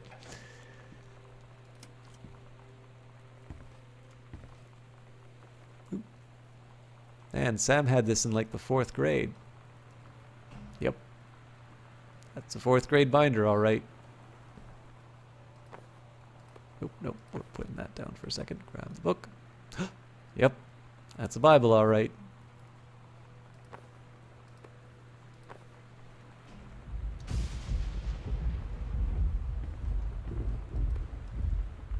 Mitten, 1888, Dry Creek Road. Yep, that's a color, all right. Got your number. Are you going to dance with anyone? Who's got a crush on you? 3 to 5 players, 9 and older, by Ladin Ward. So dreamy. Get your friends together. It's time to find out who has a big crush. Is it Matt from science class or Daryl from track? You'll never know unless you've got his number. Would you introduce me to your friend? Are you busy Friday?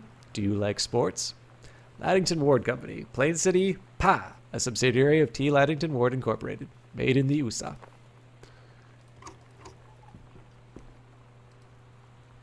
The King's Labyrinth, Chapter 2, Fraying Threads. Captain Allegra, still in her flowing skirt and sturdy jerkin, descended the single shining thread into the lower cavern of the labyrinth. She and the first mate, on their own now, grew closer to their goal, the throne room of the dead immortal king of the island. The first mate slid down the line onto the stone floor. She swept chalky bone dust from the front of her canvas trousers and looked up at Allegra. The silken thread, nigh unbreakable thanks to the enchanted moths that inhabited the island, trailed behind, leading their way to the entrance. From further into the labyrinth, the moaning began to echo. The moaning grew louder and clearer. It turned into words from some ancient language that they could not understand. The king's cursed voice. The hairs on Captain Allegra's arms stood on end. She looked at the first mate, whose eyes remained locked on the blackness of the passage for a moment, too long before noticing the captain's gaze. The first mate nodded silently ahead.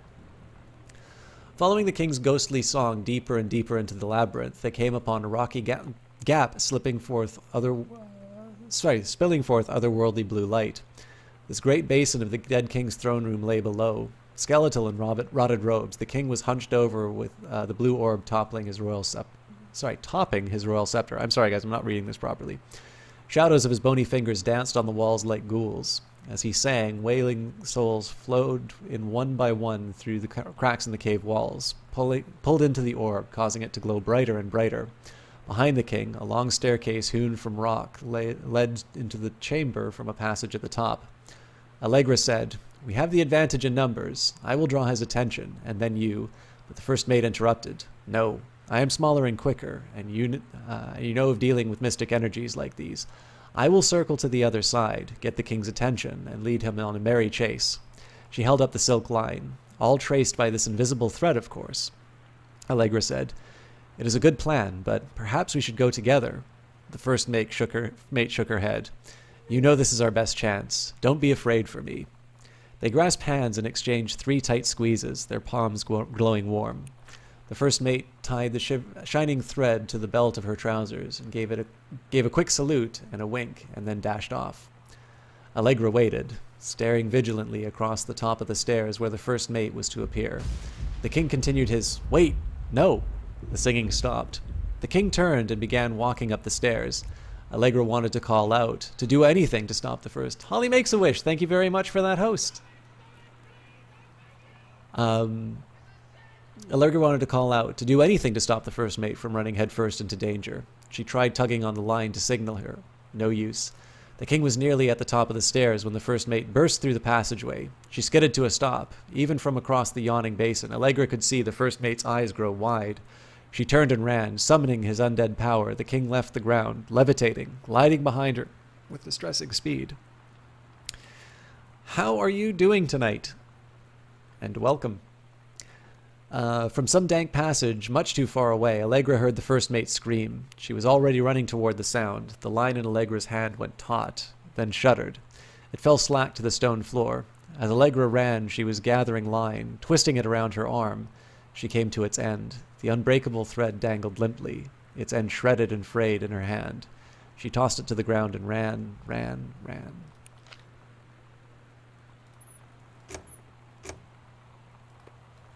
Plague. Samantha. S is for special, A is for adorable, M is for merry, A is for affectionate, N is for nice, T is for thoughtful, H is for honest, and A is for admirable. It's definitely better than the acrostics that your current congressmen and women are coming up with.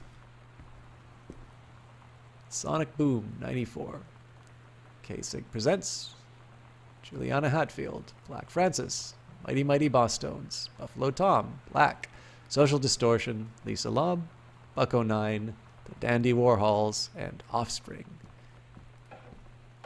And we'll keep that open. That's usually a good marker for me. That Groove, exclusive, AIDS in Africa, Soul Asylum Live, Eddie Vedder, Weezer, Farouk Assault, Wants It Now, Max and the Martine, wanted for the murder of Straight Edge.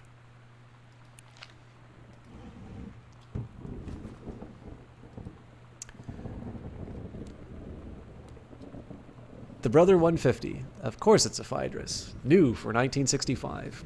Here's the exciting new Brother 150, a bike with speed, style, and impressive get up and go. The Brother 150's reliable 4-stroke engine produces speeds that will surprise you. A 2.5-gallon tank provides the ability to ride for longer distances. Is this the bike you have, Johnny?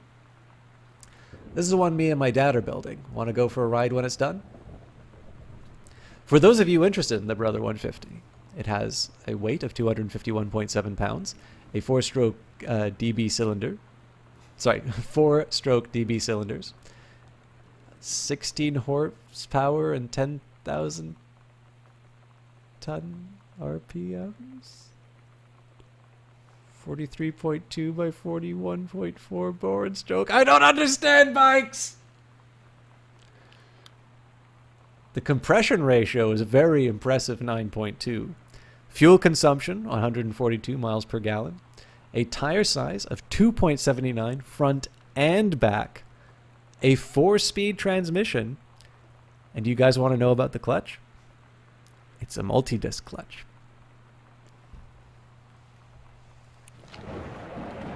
You know, I could tell you about the Phaedrus by Plato if you guys cared about that, but you don't. You like your bikes and your fornication. Name, Samantha Greenbar. Year 11, Teacher Fletcher, Period 5, Subject, Shop 1, Assignment, Metalworking, Engraving, Grade, C-. Notes, not a challenging assignment, metal plaque for family portrait, reasonable subject, but not complex. When I said that mom and dad should be replaced with parents' names, I did not mean just add them underneath. Acceptable leveling on the edges, show more pride in work. Oh, damn, that's a good idea, Johnny. I haven't had that much to drink, Jodie Foster. How many fingers am I holding up? You'd better have been reading my secret diary. Oh, not be reading my secret diary again. Here you go, Mitten. Have some pate. Gross. Meow.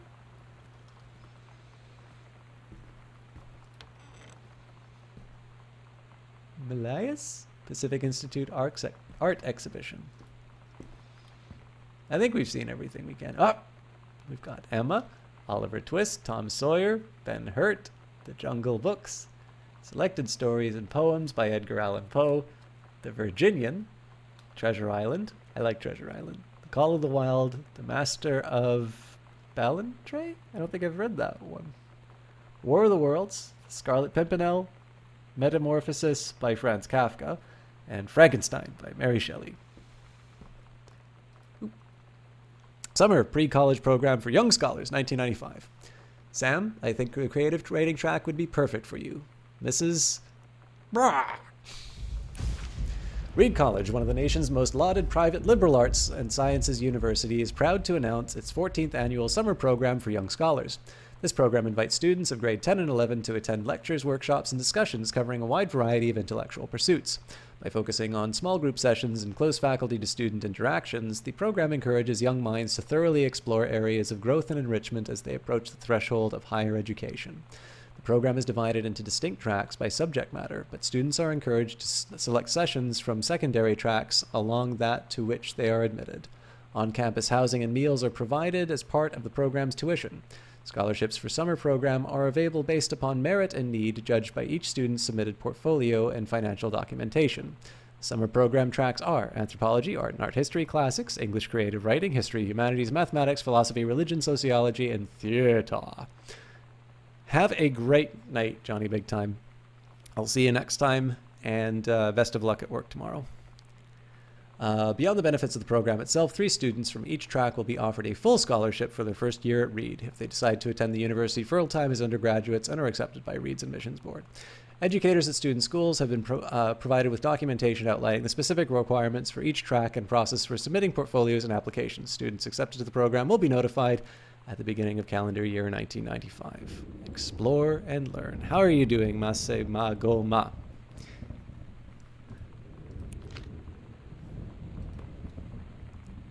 Yep. That's still a binder, all right.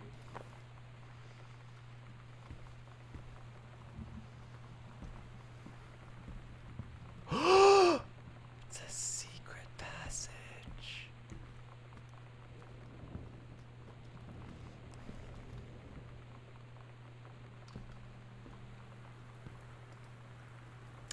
Hey Sam, do you want to come see Pulp Fiction after school at the Coliseum? It came out last weekend and Todd won't shut up about it, so either it's good or we can make fun of him for liking it. My mom is supposed to cook dinner for us tonight for a change. I can't just ditch on it, probably. What time? Also, isn't that supposed to be really violent? Am I gonna barf? According to Todd, it's pretty hardcore. I guess Uma Thurman gets stabbed in the heart with a heroin needle, so that's kind of hilarious.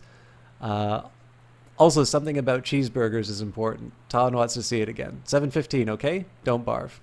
All right, see you then.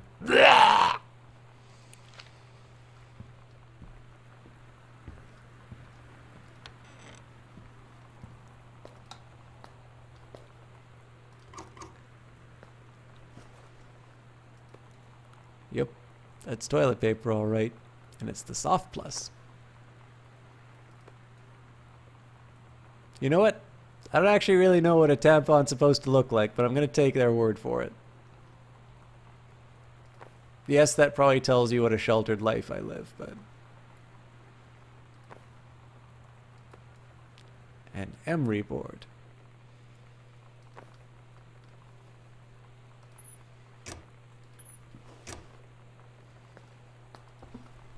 Guess this one's broken. But that one's not broken. Oh man, that's suggestive.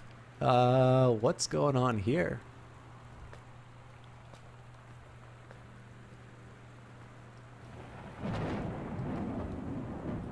Oh, okay. I'm curious if that was intentionally like, oh god, is there blood going on here? But semi-permanent hair color, not tested on animals, original formula. Do not leave in the bathtub lest somebody think there was a Lonnie brought murder. her hair dye over today. She said, I need to fix these roots. Think you could help? Dyeing hair is weirdly intimate. I don't know if I've touched someone else's scalp before. That's pretty intimate, right? It felt intimate. We looked into the mirror together after, and I expected her to mirror? say something about how it looked crappy or good or whatever. But that's when she said, "You're so beautiful." And she was looking at me. Right in that moment, I wanted to say something, but I waited. And the moment was gone. It's a nice little story.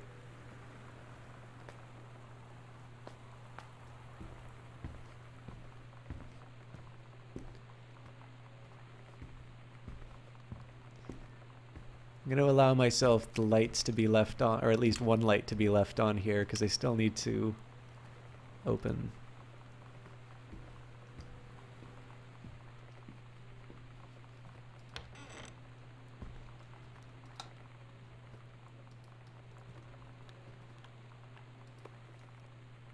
Yep, that's a mom's purse, all right.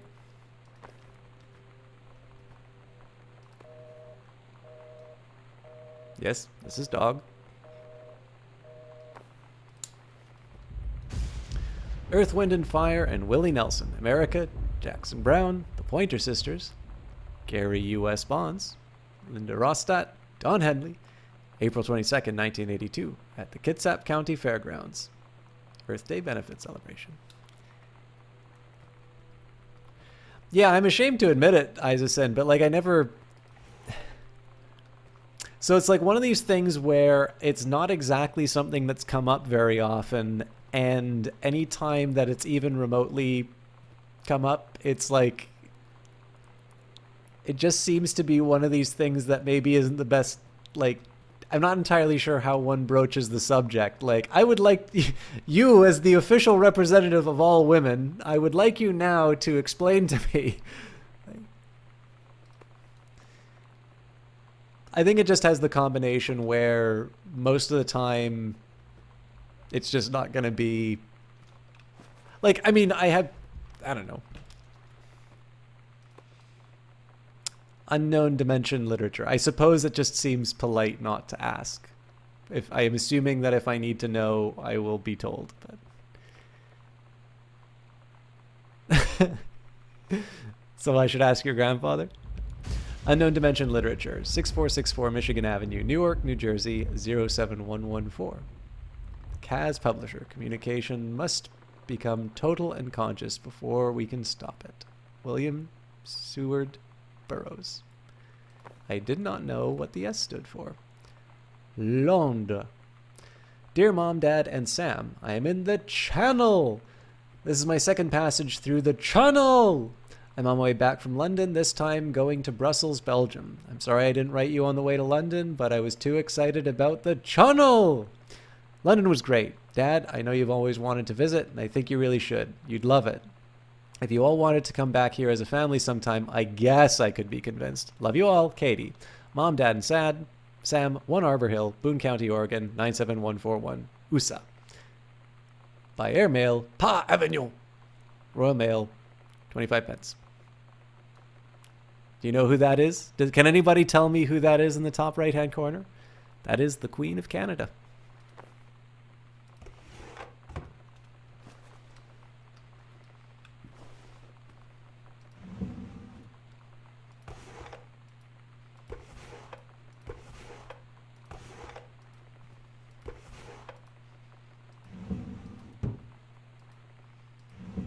Ah, Sin got the clever answer, which counts for any country that she's queen of. Well done.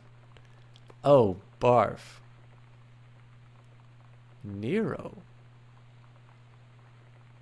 Nero.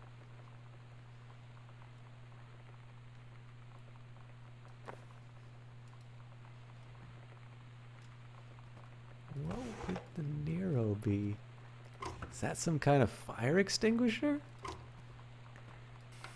Ah, it's the ring. Butch Cassidy and the Sundance Kid and The Fugitive, All the President's Men. Apparently that's the Robert Redford tape. Well, except for The Fugitive, obviously. The Sound of Music. Inside Edition, May 24th. Gone with the Wind. Bridge over the River Kwai and Silence of the Lambs.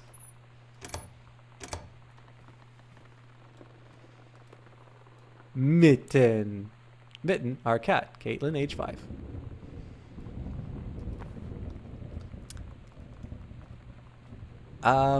Well, so far as I can tell, the game, so basically I'm playing Katie, or Caitlin. I've come back from a trip in Europe. Nobody's in the house right now, and so we're sort of piecing together what's happened to my sister, Sam, since we left. The big, sort of the starting,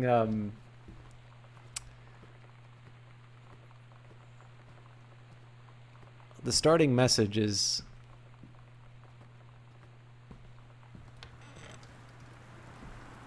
worth mentioning, though. Katie, I'm sorry I can't be there to see you, but it is impossible. Please, please don't go digging around trying to find out where I am. I don't want Mom and Dad, crosses out, anyone to know. We'll see each other again someday. Don't be worried. I love you. So you're sort of piecing together what's happening.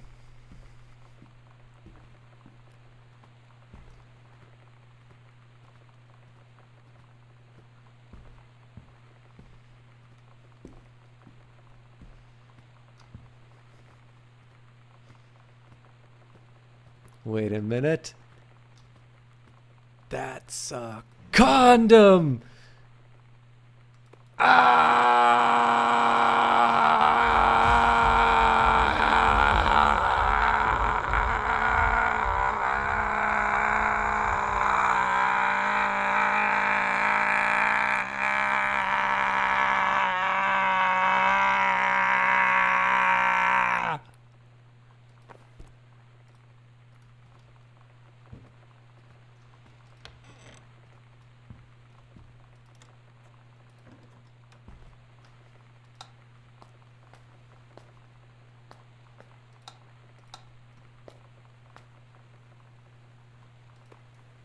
Yep, that's cinnamon toothpaste, all right.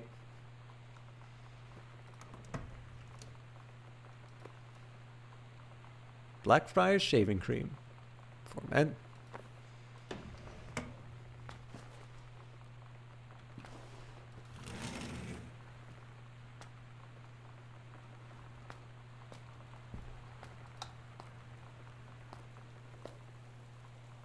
Ugh. Oh, after the honeymoon. Rediscovering your spouse, personally, spiritually, sexually. Reverend Alexander Michaels.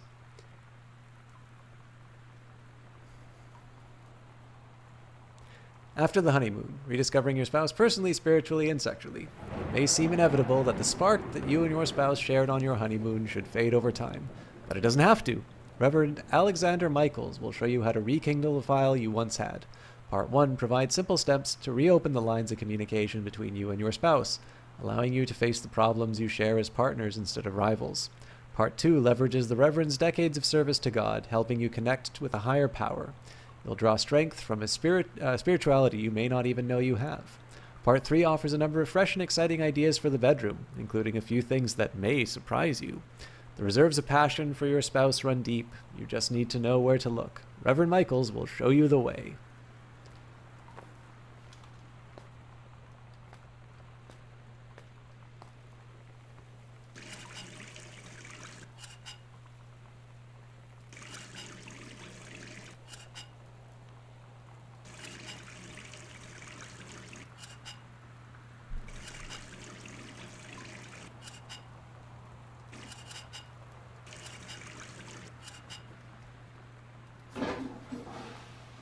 Well, seems to be in order.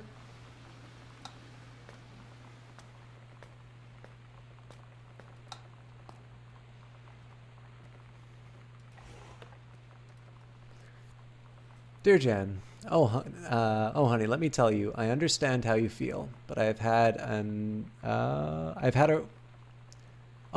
have had our down periods. It's become a bit of a way of life, actually. You get used to each other. You live your own lives in the same house. The kids grow up. They go away. I'm sorry, this isn't helping, is it? Don't worry. Terry will get over whatever's distracting him. Things will go back to normal. And as for Sam being distant, that's a teenager for you. Nothing to worry about. In the meantime, though, this controlled burn, that sounds like quite the adventure. Let's cut to the chase. This new ranger they sent, that's what I want to hear about. Ranger Rick? You have to be kidding me. This is too perfect. You have to tell me everything. And send pictures. I want the whole package. Wait, that sounded wrong. Keep your chin up until Terry is out of this slump. And in the meantime, write more letters to your old friend Carol. She adores them. Love, Carol.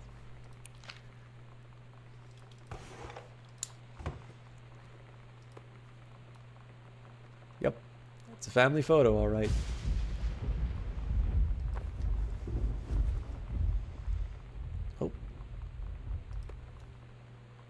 Aw, I just lost their place. Timberline Booksellers, new used hardcover paperback periodicals located in historic Wisteria Town Center. Your local source for literature since 1933. Walt Whitman, Leaves of Grass. Walt Whitman's collection of poems was first released in this form in 1892, but not before it was banned on grounds of obscenity. He died only 2 months after its release on March 26, 1892. Seeing, hearing, feeling are miracles, and each part and tag of me is a miracle. Walt Whitman. Or is it Walter White?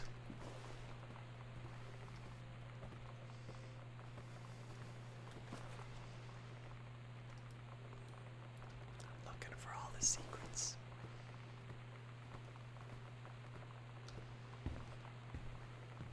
Wait, I don't think I turned this light on, did I?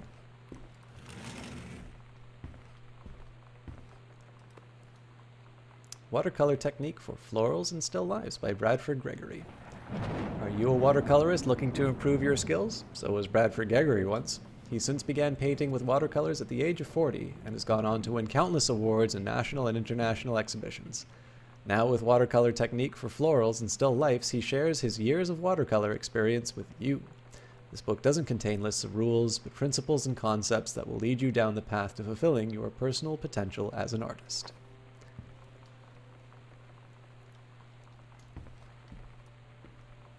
Oh look, a ghost game.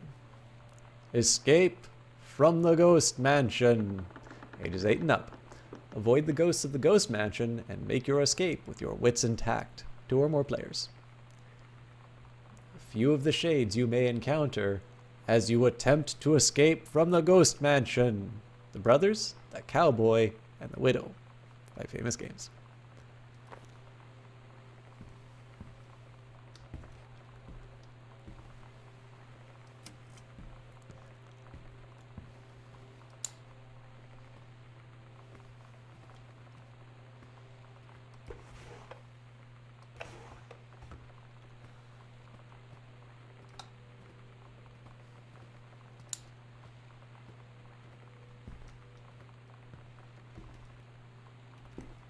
I think we already went in here, but I left the light on!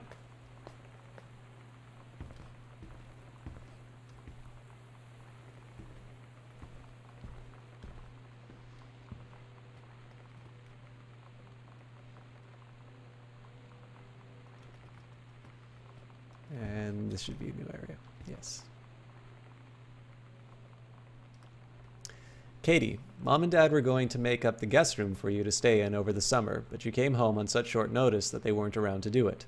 You can use my room if you want. I won't be needing it anymore. Sam.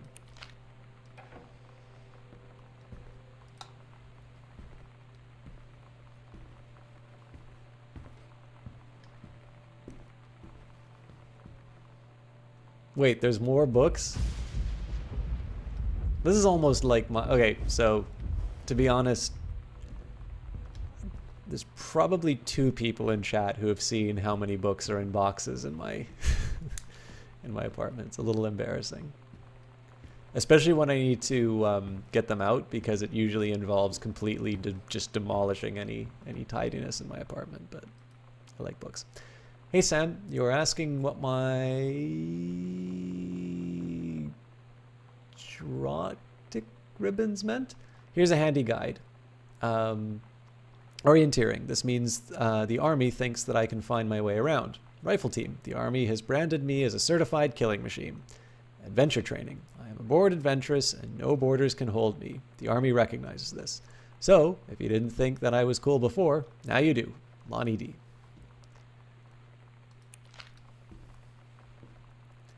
Examine composition book.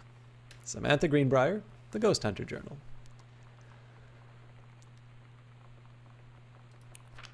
Sighting Journal, August 31st, 1994, 1:19 a.m. A tall shadow in the upstairs hall. When I rounded the corner, no one else was there. How tall was Uncle Oscar? Note, I was not wearing my glasses. September 3rd, 1994, 12:44 a.m. A faint voice coming from the bottom of the stairs. I said, hello. Did not investigate. Probably was the furnace. September 9th, 1994, at 4:11 p.m. Poured milk from a carton in the fridge. It was spoiled. Pretty sure I read that spirits can sour milk. Milk was just bought yesterday. Moo. Ooh. Also ghost milk. Ooh. October 9th, 1994, 11:24 p.m. Lonnie says that she feels a presence in the TV room. I suddenly begin to feel cold. We build a protective pillow fort. Oh, interesting. October 22nd, 1994, 11 to 12 a.m. Lonnie and I employ a Ouija board as a medium. Disturbing messages are conveyed from the other side. Oscar is definitely here.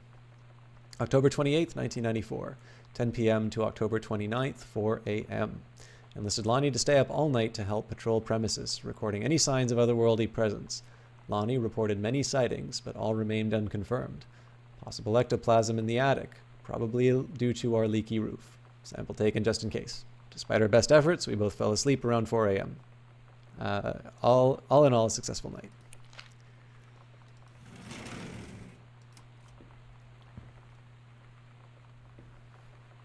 Everything seems to be in order.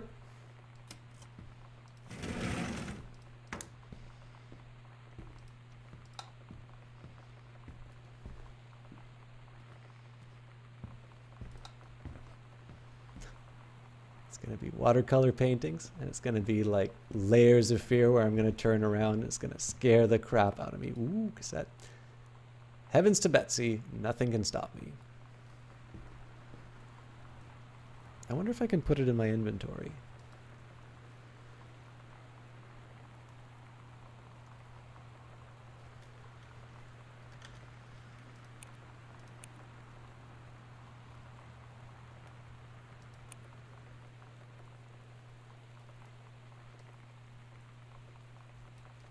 Survey says no.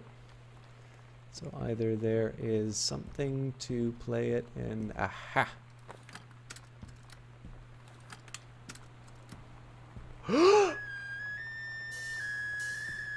I thought that was a ghost.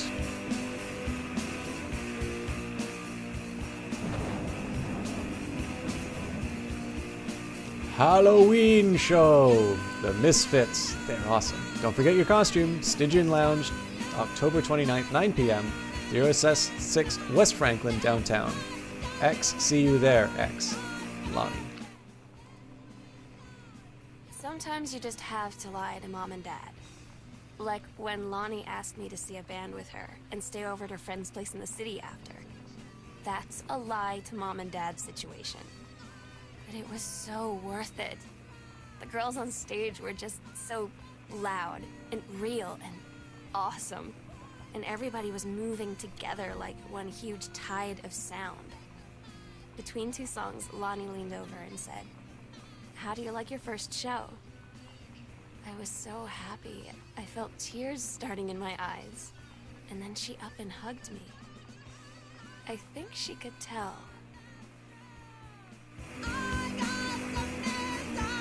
Performance evaluation. Name, Richard Pattermark.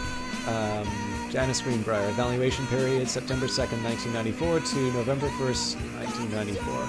Knowledge and skill, exemplary. Communication, exemplary. Work ethic, exemplary. Safety procedures, exemplary. Punctuality, exemplary. Overall, exemplary. Supervisor comments. Ranger Pattermark has been indispensable during the course of the prescribed burn preparation and execution. I believe his expertise and dedication has been the deciding factor in the success of a very complex and challenging conservation effort. In the opinion of the Flintlock Forest staff, Rick's contributions to daily operations have become essential to the outfit's continuing success. To this end, I will be formally submitting paperwork requesting his permanent reassignment to this facility. Signed, Janice Greenbrier, Senior Conservationist. The plot thickens.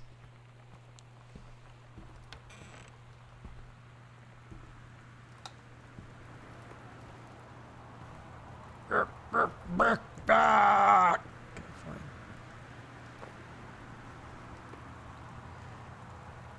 Oh my. Opal Daru. Wildfire. He saved her from the rising flames, and then things really heated up. Opal LaRue is one of the most distinctive writers in our genre, Leslie Allen. A tour de force, Wildfire is a uniquely beautiful display of LaRue's talent. Anne Maloney. Baloney.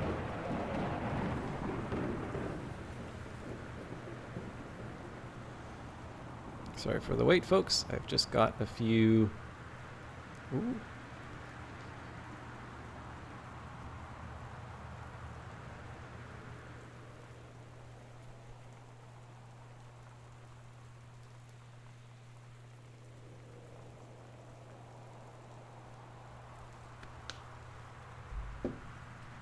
Got some very nice photos from someone. So.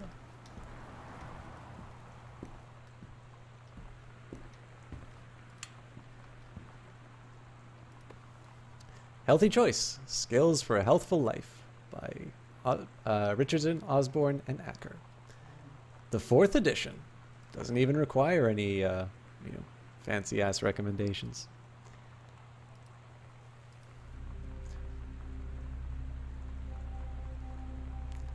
Lonnie! Holy crap. I was in the library when I noticed in the corner I found a secret passage, and it had Oscar's creepy old stuff in it. Oh my god, we've got to see this. We're skipping 6th. Okay, so...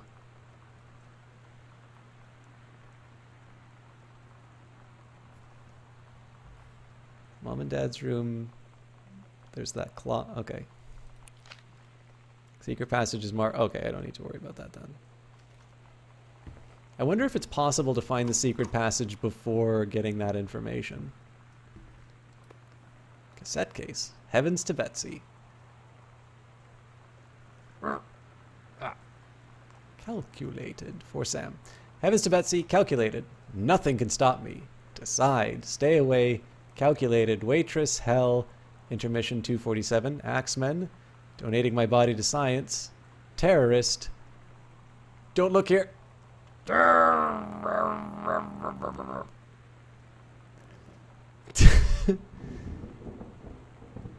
There's something below.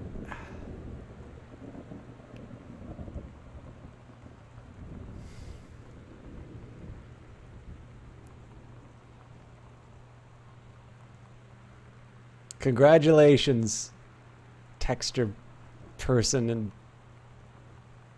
3D model, or this is having the exact effect that you intended.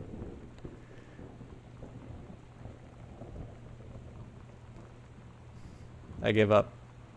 Only not.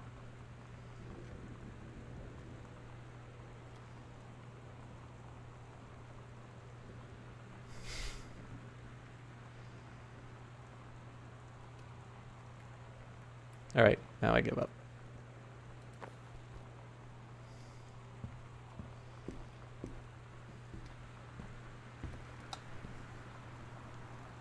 Oh, hang on, I didn't really look at this.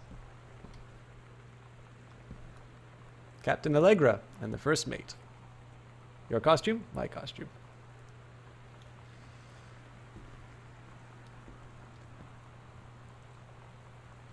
Lonnie's is missing.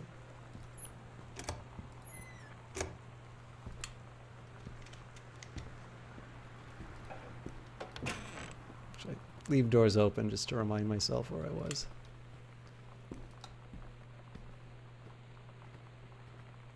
Sam's darkroom. Do not enter if the red lights are on.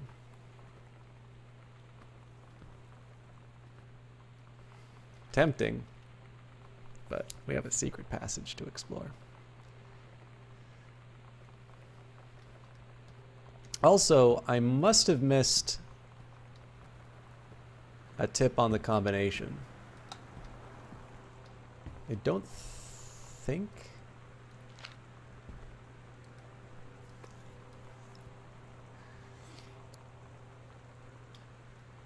Yeah, it's just alternating colors.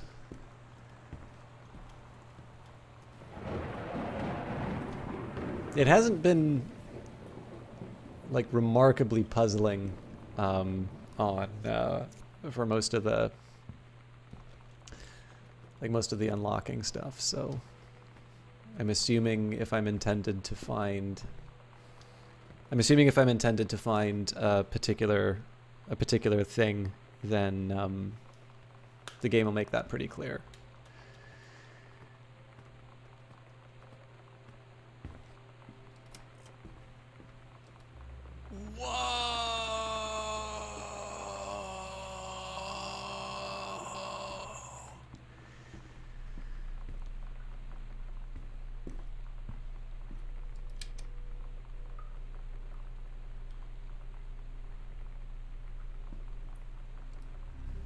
Ghost Hunters, Sam and Lonnie's Secret House Investigation Cog. Hidden compartments found 3.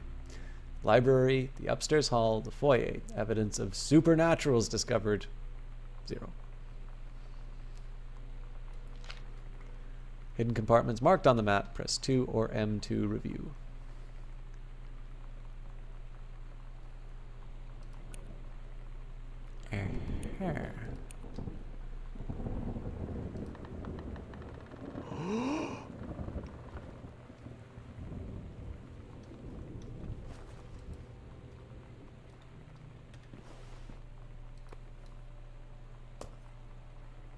Meat.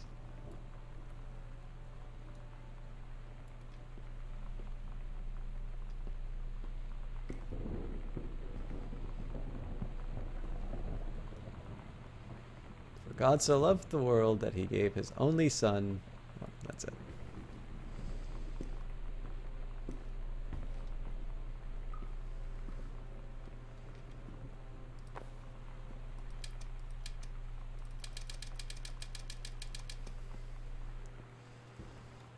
Yeah, it should be back to the library, right?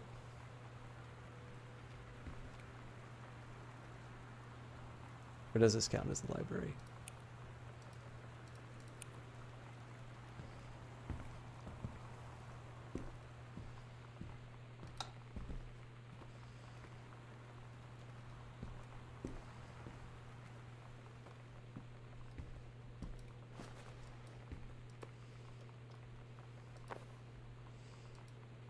The Misfits, Saturday, October 29th. Plus special guests, Maidenhead, Stygia, 306 West Franklin Street.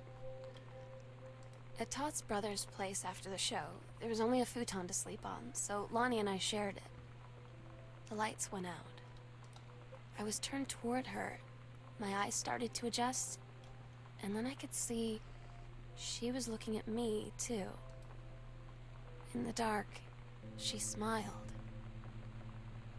My heart was beating so fast. I rolled over. I felt so, I don't know, nervous? After a minute, she put her arm around me and was so close and whispered in my ear, "I really like you." I just nodded my head, and I really hope she could tell. I really hope that she meant what I think she did. I felt like a shook-up can of soda ever since. I hope we have the chance to talk before I explode.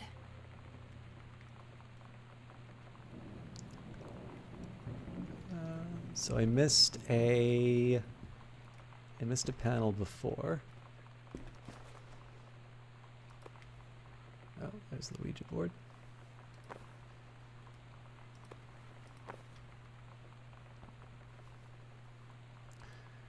First combo. Ah, there we go. Okay.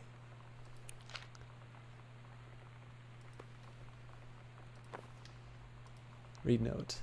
Hello? H-E-L-L-O. Who are you? O-S-C-A-R. What do you want? To come back. Yep. That's a Ouija board, all right.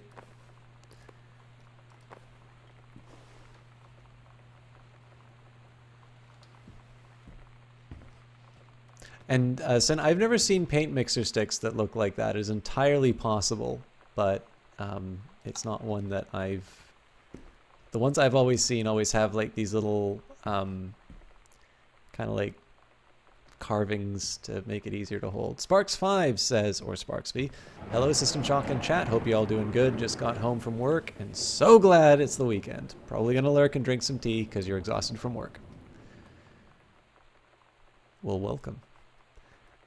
I have been enjoying Gone Home so far, and I have been finishing off the last of the not so very good Crown Royal. I am in the wrong room.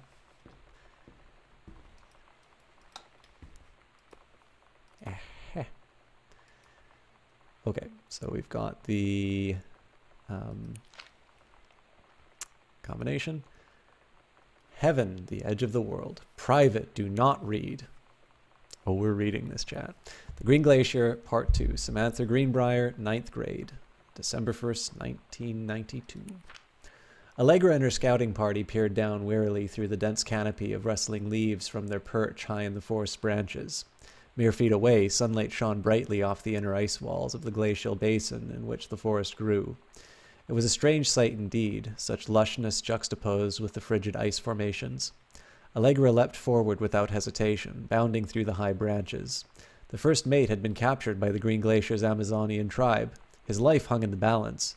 We have to hurry, Allegra's party followed behind, moving quietly as a breeze through the greenery. Allegra landed in the clearing and shouted, "Stop!" She saw the Queen Amazonian up on her pedestal, reaching for the lever that would drop her first mate into the vat below. She shouted, "No!" as she flung her saber at the Amazon's reaching hand, but it was too late. The first mate screamed as he fell toward the water, then splashed down, and all was eerily silent. Allegra looked on, frozen in fear and remorse. She had been a moment too late. But then from the vat, something began to emerge. A head of dark brown hair, just like the first mate's, and then the shoulders and sleeves of his coat, soaking wet. But as the figure stood and the water poured down, Allegra saw that the first mate had changed. He was no longer a man at all. In fact, what looked back at her were the eyes, the face, the hair, and the hands and body of a woman, still in the first mate's clothes. Still, the first mate, she spoke in a soft, clear voice. "Captain?" The Amazonian queen said, "She is one of us now. She is ours." Allegra drew her magical flintlock pistols from her belt, and her crew readied their swords. Allegra glared into the queen's eyes and said, "That's the love of my life, and you can't have her."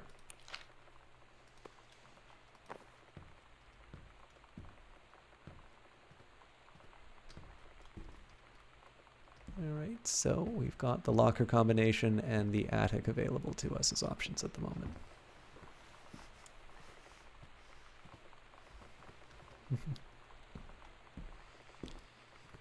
One thing that really interests me is how well this story... So the way that the bits of information have sort of been pieced out to you, you obviously have some options in terms of where you're going around and looking, but the story sort of makes sense no matter...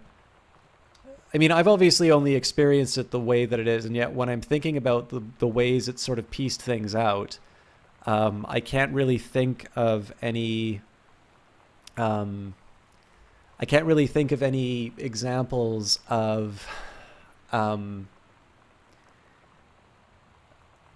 like where it wouldn't make sense. It's definitely, pulling this information out in a like an interesting way to kind of keep this going by.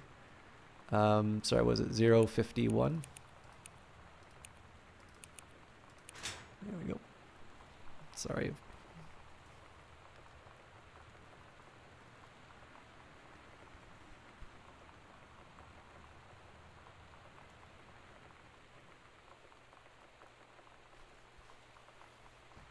Got a little bit of bad news I just heard, so. Orly filter cigarettes. Gosh, Sam. Gentleman magazine for men, July 1994. Special.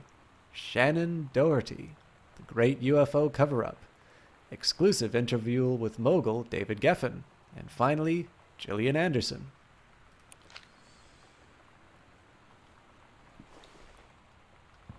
I feel like I can probably get a little more light.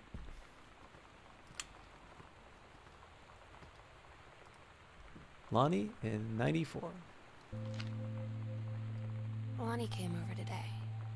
But everything was different. She was sitting at my desk chair, and she wouldn't look at me. Finally, I asked her what was going on. She said she felt like she'd done something wrong that night in the city. Like I must think... But I said no. There was nothing wrong. I just wanted to say... But I couldn't find the words. I felt like I was gonna cry, but I wasn't sad. She got up and sat next to me on the bed. I looked at her. Lonnie, do you think you could ever... And that's when she kissed me.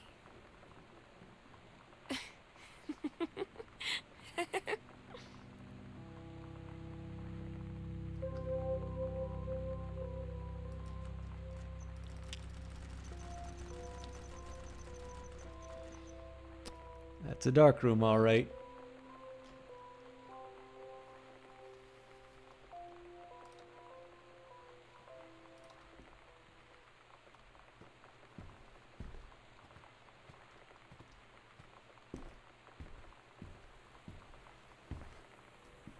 think in my effort to try and keep the lights off to keep the developer happy, I'm not able to navigate around anymore. There we go.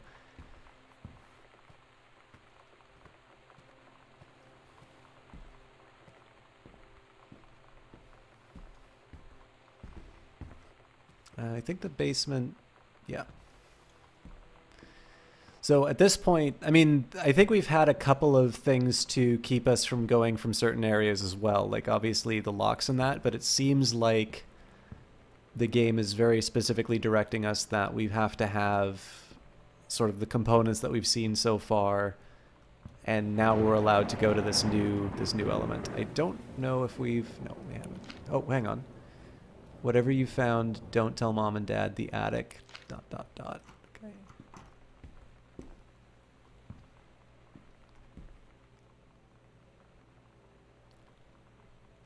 How do you guys feel about going down in the basement?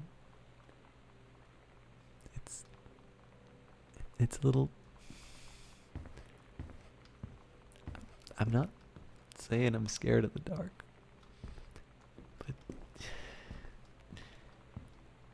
it's just...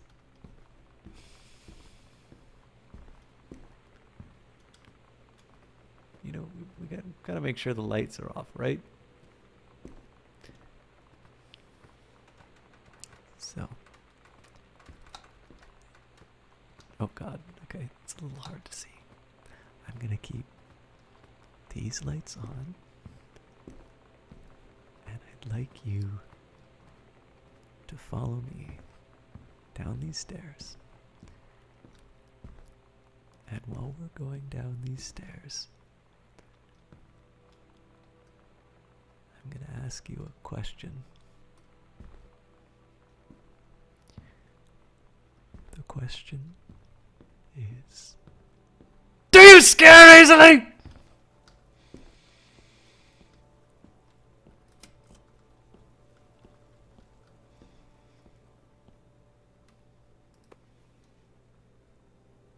Yep.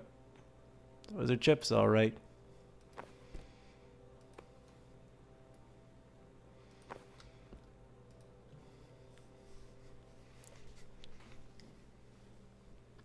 Dear Samantha, I would like to cordially thank you for having me to your abode for the Thanksgiving holiday with your lovely family.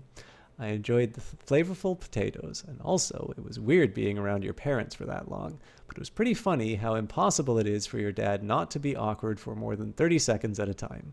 Very cordially yours, your close friend and confidant, Lonnie D. A fancy man. Quite.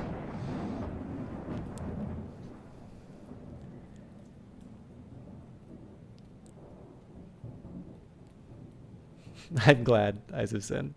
I've done that before too, so.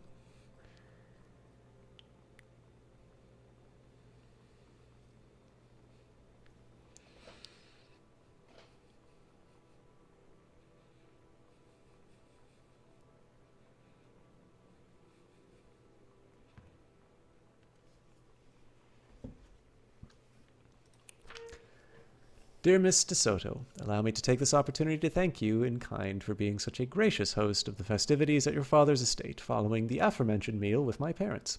Your family's Thanksgiving feast was the more enjoyable of the two events, I must say. I especially appreciated the time I spent with your grandmother, who is a lovely woman with a sterling taste and refined air. Let's do it again the same time next year, shall we? Indeed. Madam Samantha Greenbrier, Esquire.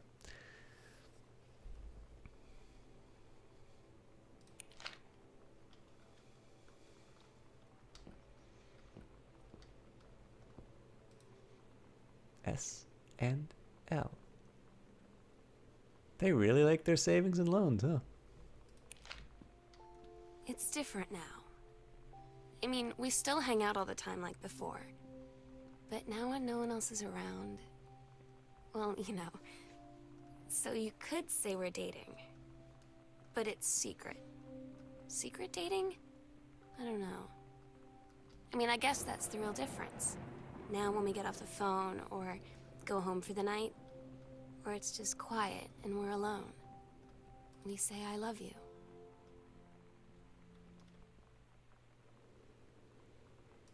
Grab the plague. K is for kind, A is for amazing, I is for intelligent, T is for talented, L is for lighthearted, I is for important, and N is for nice. Oh man, one of my old sex ed assignments. Oh, this is neat. So we get to see how we answered this. So below our 2 stories, the events are all out of order. Grab a sheet on lined paper, write reproductive system worksheet number 6 at the top, and then choose one of the 2 stories, A or B, to rewrite it. Begin with the title and your name. Find a topic sentence to begin your paragraph. Put the sentences in chronological order. Make sure the last sentence is a good concluding statement. A, the menstrual cycle. It travels through the fallopian tube. The ovary releases the ovum. About 2 weeks later, since the lining of the uterus is not needed for pregnancy, it comes out through the vagina. It is incredible how the female body knows how to prepare for pregnancy. If the egg doesn't meet a sperm, it dissolves.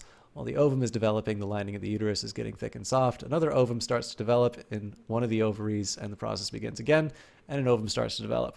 B, I am producing the testicles. I go from the vas deferens to the urethra, the life of a sperm cell. I go through the cervix and the uterus and into the fallopian tubes in search of an egg cell. I develop 2 or 3 months in the epididymis. When the penis becomes erect, I leave the epididymis and travel up into the body through the vas deferens. I pass through the prostate gland, the seminal vesicles, and Cowper's glands. Fluids are added so that I can live longer and swim more easily. Without me, an egg cell couldn't begin the amazing process of reproduction. The urethra carries me, along with about 200 million other sperm, out of the penis in a process called ejaculation. And if I find the ovum before the other sperm do, I will be the winner, part of a fertilized egg. Caitlin Greenbrier, the menstrual cycle. An ovum starts to develop. While the ovum is developing, the lining of the uterus is getting thick and soft. The ovary releases the ovum. It travels through the fallopian tube. If the egg does not meet a sperm, it dissolves. About 2 weeks later, since the lining of the uterus is not needed for a pregnancy, it comes out through the vagina. Another ovum starts to develop one of the ovaries, and the process begins again. It is incredible how the female body knows how to prepare for pregnancy. Period 4 health class, Mrs. Norton, reproductive system worksheet number 6. Check X.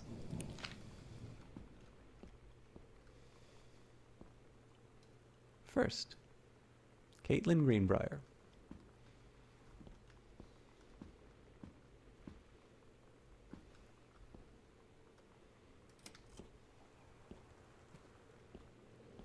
Fire!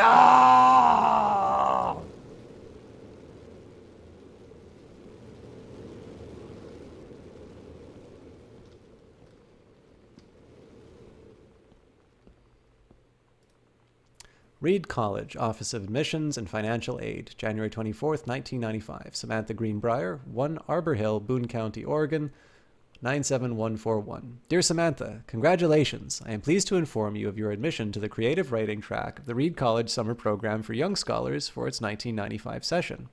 We believe you have much to contribute to the Reed College community. Based on your portfolio and academic record, I am also pleased to offer you financial aid to cover 75% of the summer program's tuition and fees.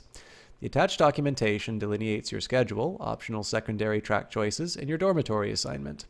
Please remember to submit the attached form if you wish to be eligible for one of the 3 Reed full-time undergraduate scholarships to be awarded to exemplary students at the end of each summer program.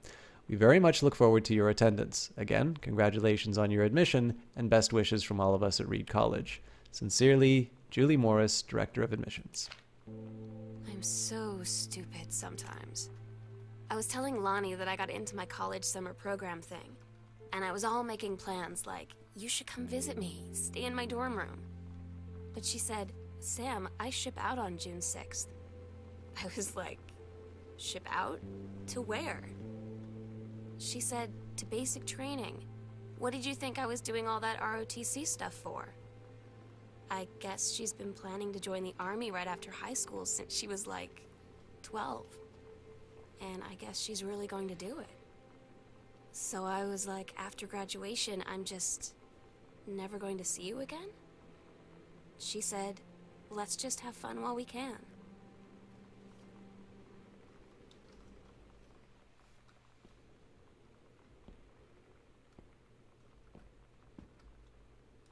This is one of Grandpa's books. Joyce, A Complete Understanding. Richard Greenbrier, Ph.D., University of Oregon Press.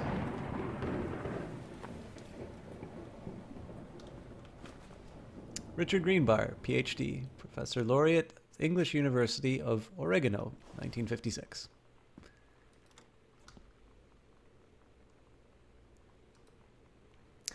"14-karat gold heart pendant in 2 halves, customizable with up to 10 letters, names, dates, initials, anything you can dream up. Gift boxed and imported. L&S."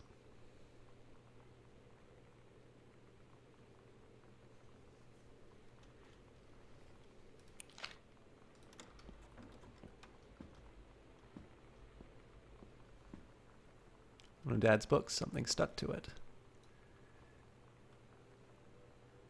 Dear Terence, thank you for sending along a copy of your newly published book. An author's first published manuscript is a momentous occasion. I read it this afternoon.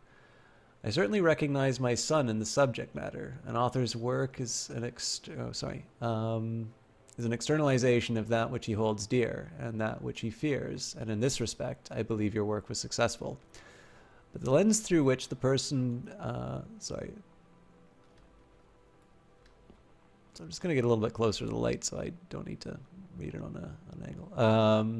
Which the personal Sean was needlessly clouded by genre cliches and implausible dime store science fiction deus ex machina. The great authors speak of their life's milieu in a clear and honest tones, the lens crystal that reflects their thoughts without distortion.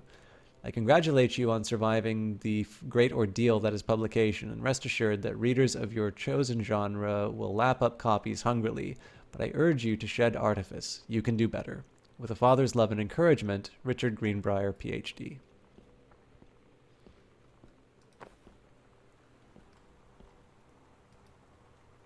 Masson's Pharmacy Soda Fountain welcomes Boone County youngsters. The cheeks of Goodfellow High School students were rosy today, as each and every last one stepped up to the newly christened soda fountain at Oscar Masson's Pharmacy downtown.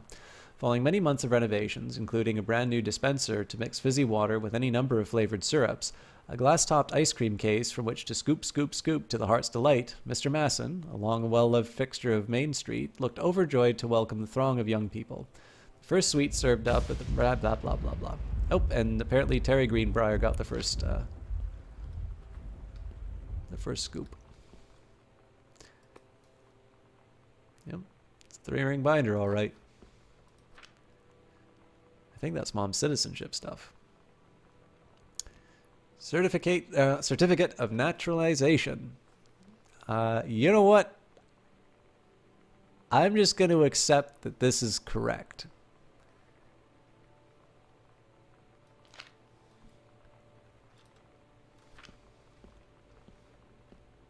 It's kind of like Papers, Please. You know, these seem to be in order. Make no trouble. Move along.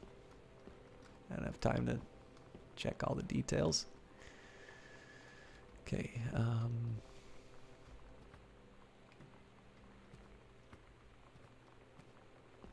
Would it kill to get a flashlight? There we go. I don't think I've ever kept this. I used to have a subscription to a newspaper, but I don't think I ever kept. The only one that I kept was I was in Vancouver for the Olympics, and I kept the issue after the gold medal hockey game where we got that shot in overtime against the Americans. They got an amazing photo right at the moment when they got, that was magic. Masson's Pharmacy. June 1960. That's that. Where did I get this?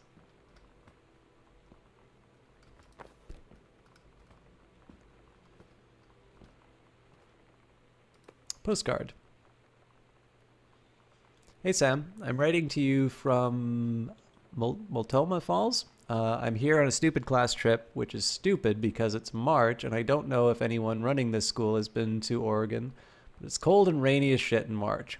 Wish you were here. Oh wait, you are here because I'm writing this to you in the gift shop. Oh shit, I hear you coming. Yeah. They tell you to stick with the group on field trips, Katie. There's a reason for that. Lonnie and I snuck off on the side paths at Multnomah Falls and got a little lost. Okay, a lot lost.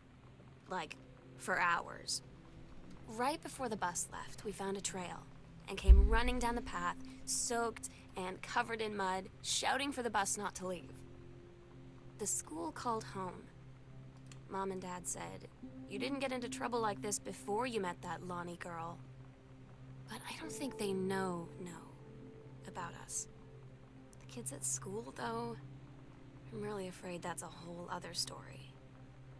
Stick with the group, Katie. Stick with the group.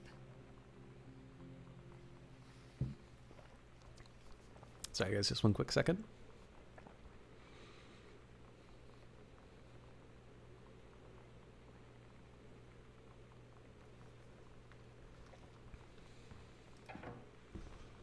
So lights on here. The last couple of times we had lights on, it usually indicated like a secret passage or something like that. Why are there no mirrors in this house?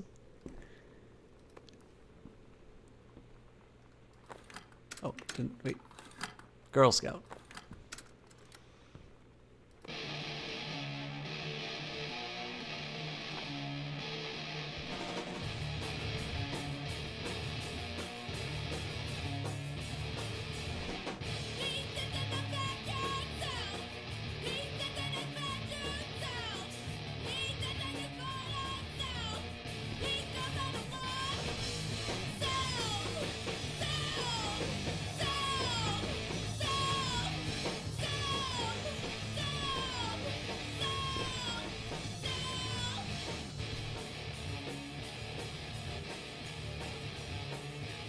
Maybe this goes out and around.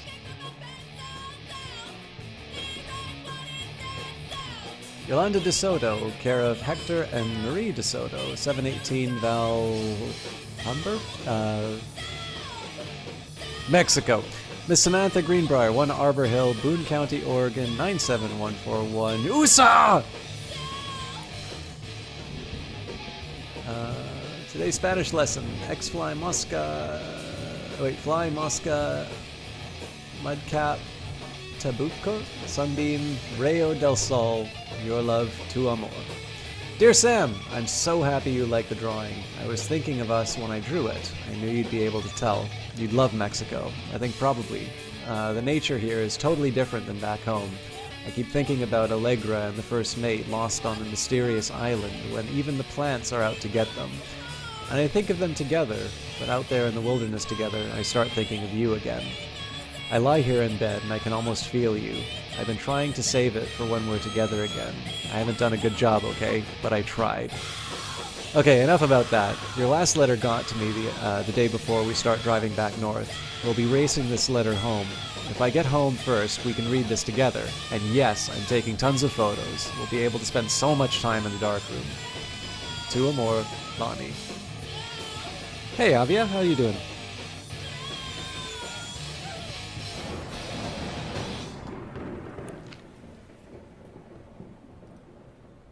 Girl Scout, the band formerly known as Cub Scout, set list, role model, authority, main squeeze, telling stories, instruction, first mate, self, Girl Scouts, and denial. Todd's band lost their singer. Todd said he sucked. Lonnie said he got sick of Todd's shit, and he was complaining about needing a new singer. So Lonnie was like, I can sing. And they were all kind of like, you can? And she was like, probably. But she's been rehearsing with them for like a week now. And I finally got to see them play in Todd's basement today. And she's actually really amazing. I feel so proud when she's on stage. It's incredible being in awe of someone you love. So everybody knows it's like a temporary situation till she ships out in June. But till then, I'm gonna be at every single show.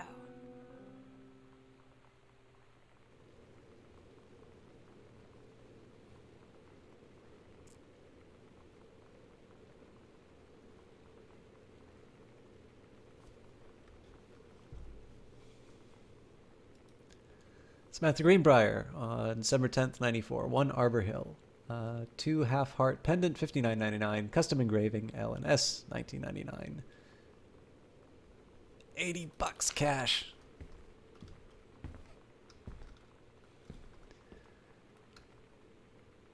Okay, so this leads to a totally different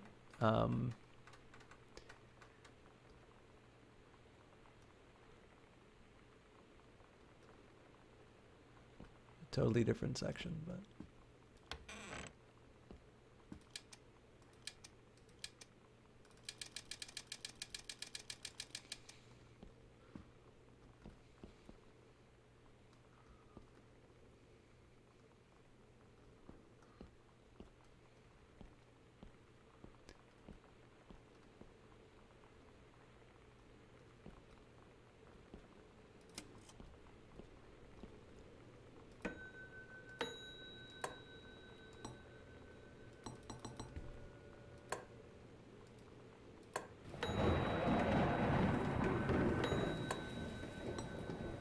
So I'm assuming there's something about the bells and there's something for the combination lock, but again, I'm assuming if the game hasn't told me, that's for a reason.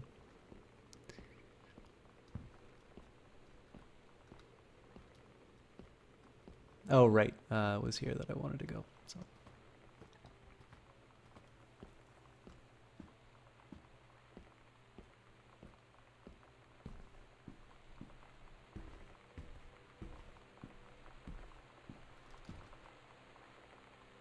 So I'm wondering if we get to the other room that we couldn't access sort of from behind here. It seems like that's how they're setting it up for us. Bratmobile, the review, March 26th, $4. Gurneys, a plum, 5th column. Again, the lights are on again, so. That's a lie to mom and dad situation, but it was so worth it. The girl on stage were just so loud and real and awesome, and everybody was moving together like one huge tide of sound. So this seems to be where we're actually getting these journal entries now. Psycho House Girl. The coolest stuff about being the Psycho House Girl. Cool thing number one, everybody in the hall thinking you don't know they're looking at you and whispering as you walk past, because I guess they haven't heard of peripheral vision. So we haven't heard this entry yet. Actually, I'm mildly curious.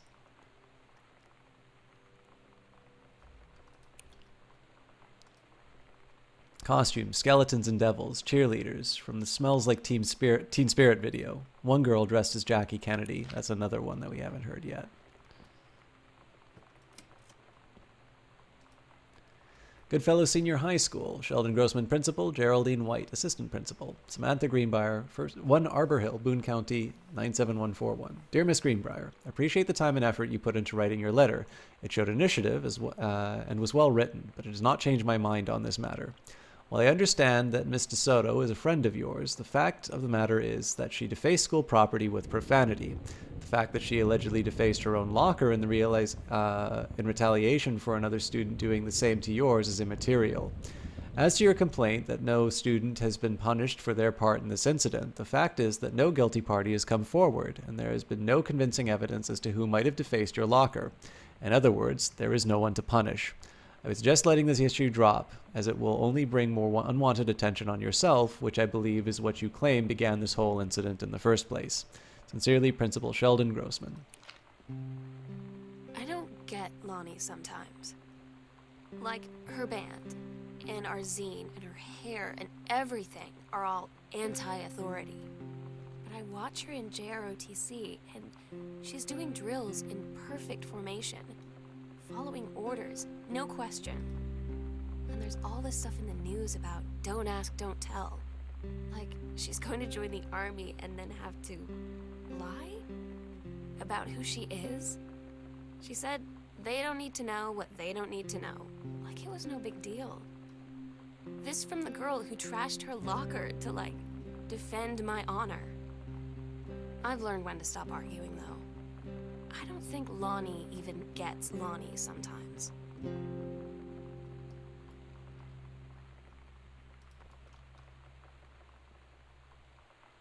Trying to find the music to put it on in the background while we examine the rest of the area.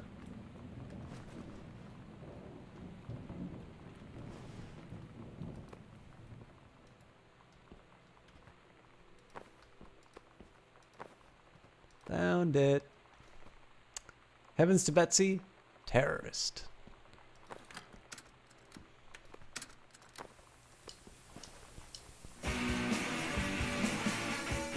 Woman Outlaws. This should show you who runs things around this joint. She's tougher than a wild Mustang. No female is gonna tell me to... Ah! 10 cents. Worth every penny.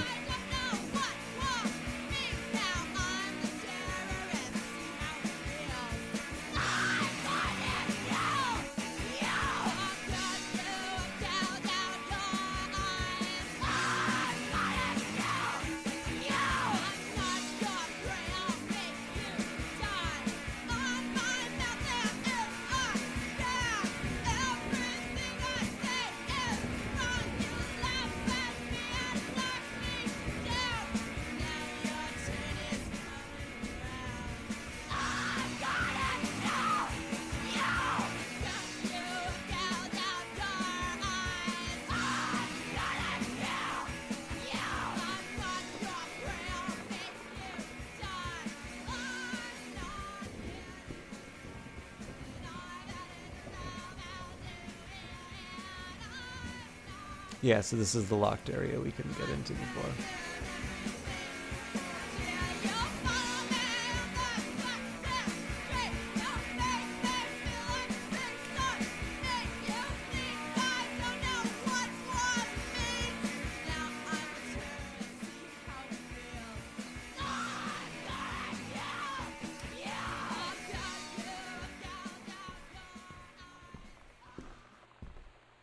Oop, went too far.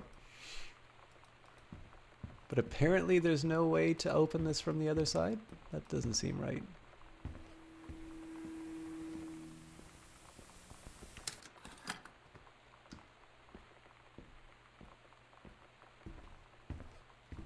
You know what? I'll find that. I'll find that next pass. Unless...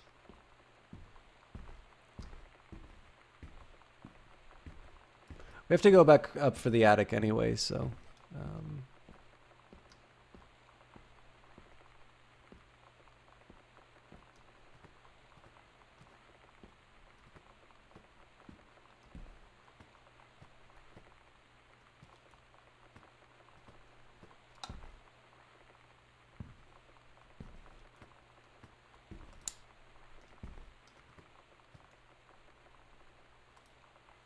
Hey Lonnie, sorry my mom was such a bitch last night. She's hardly ever around since her forest is like an hour away, and when she is home, she takes it out on you like because you're not a member of the family, she knows you won't call her on it, and I'm sorry.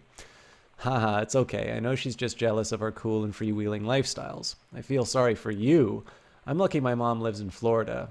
You have to have a mom every day. Sorry, I didn't mean to bring up the mom thing like that. I know, I shouldn't complain. No, I'm being serious. My mom is a psycho Christian, and her new husband, Don, is a complete tool. Living in Florida with him is her eternal punishment in my mind. So you wouldn't rather live with your mom in Florida? No!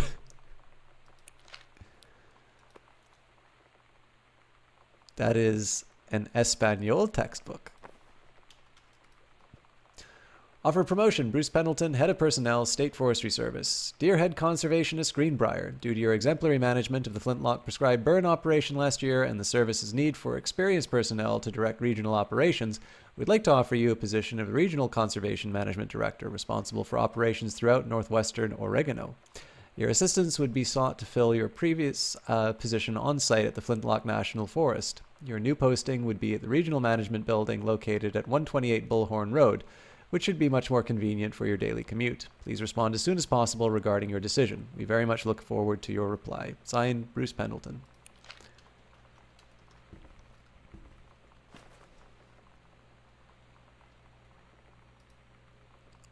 Froth, Music and Culture. Tincture. Plows keeps teenagers of the years, guided by voices and medicine.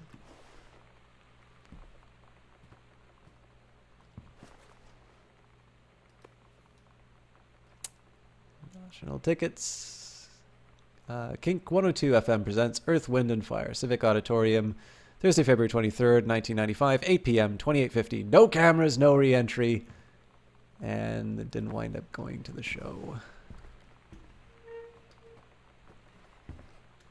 So, Guardian angels up above, bless this house with lots of love. Aha.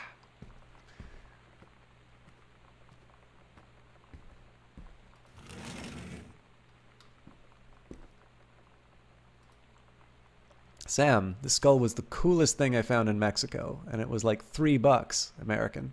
I love it. Merry Christmas. Miss you. L. P.S. Treasure it always.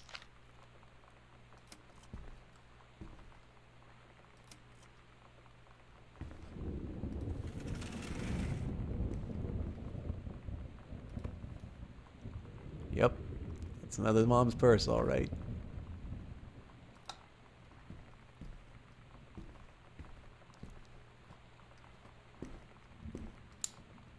God forbid mom and dad yell at me.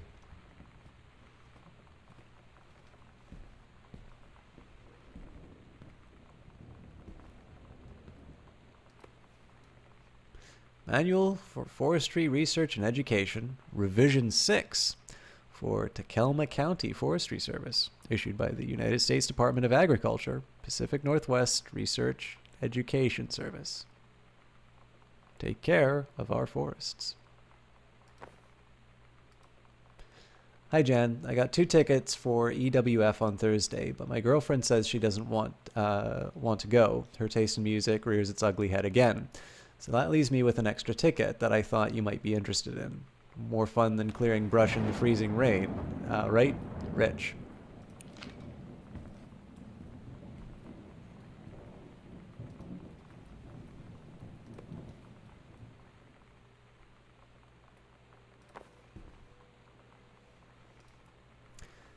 Disciplinary referral, Samantha Greenbrier, Macus, Principal's Office, Period 2, Grade 11. Deliberately distributing inappropriate materials on school grounds. Disciplinary action taken. Phone call to students' parents. Out of school suspension from the 24th to the 28th. Sam, since you refused to hear us out this afternoon, your mother and I are putting this in writing so that we are absolutely clear. You are grounded for the rest of the month from social and telephone privileges and from using your car for anything except going to and from school. We understand what you are going through, but we can't allow you to continue with this kind of behavior at school. And clearly, once your privileges are reinstated, we can't allow you to have your bedroom door closed while Lonnie is at the house. This is the last word on the matter. Get back on course so that we don't have to... this won't happen again, Dad. I had an interesting talk with Mom and Dad tonight. One you were never gonna need to have. I mean, you've known, right? I've known. I've known since, like, She-Ra. Mom and Dad didn't, I guess. But they saw the zine and the stuff on the locker, and they were like, is there something we should know about you and Lonnie? And so here's the thing. I was prepared for them to be mad, or disappointed, or start crying, or something. But they were just in denial. You're too young to know what you want. You and Lonnie are just good friends. You just haven't met the right boy. It's a phase. That's what I didn't see coming. That they wouldn't even respect me enough to believe me. Well, joke's on them, because they're in for one very long phase.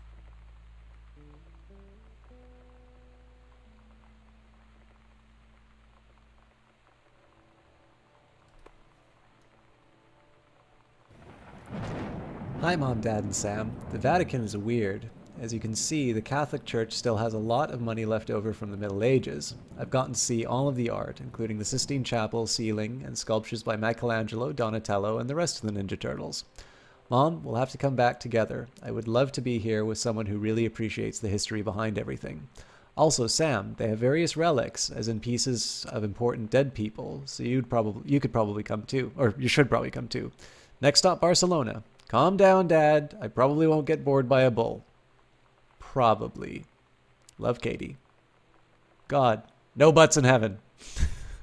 That's actually a really good take.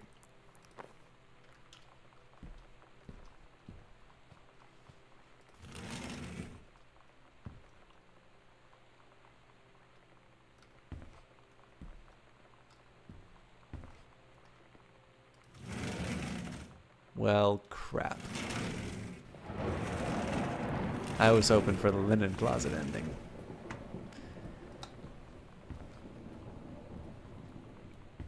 Oh, hang on, I didn't,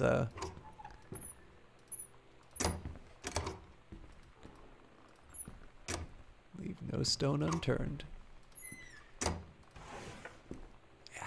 Ha! First off, congratulations, Janice Greenbrier, Regional Director. And I say congratulations because, come on, you're going to take the job, right? What are you waiting for? An engraved invitation? Call them back. But in the meantime, let's discuss this little outing you had with our favorite flannel-clad hunk. What a blast. But you sound like you're reading a lot into an innocent night out. You sure there's something there? You said he has an out-of-town girlfriend. You're sure they're not serious? Okay, so we have to figure out when we'll see each other next in person. Enough with the letters. I owe you a congratulatory margarita, boss lady. Soon, Carol.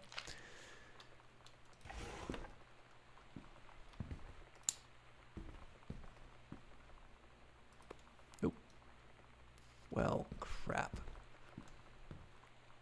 Yeah. Ha. The Accidental Warrior. Don't give up on this, honey, by Terrence Greenbrier. He gave up on it.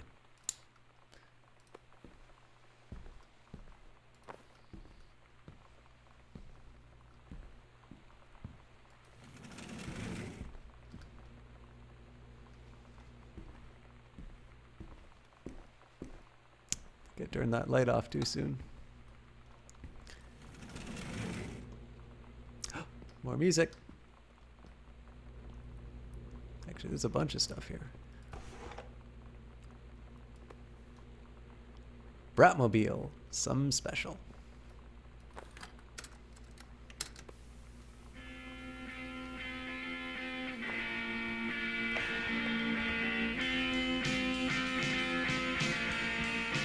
The Accidental Savior, Terrence Greenbrier, another unknown dementia literature discovery. November 21st, 1963. John Russell knows the president's life hangs in the balance, but who would believe him?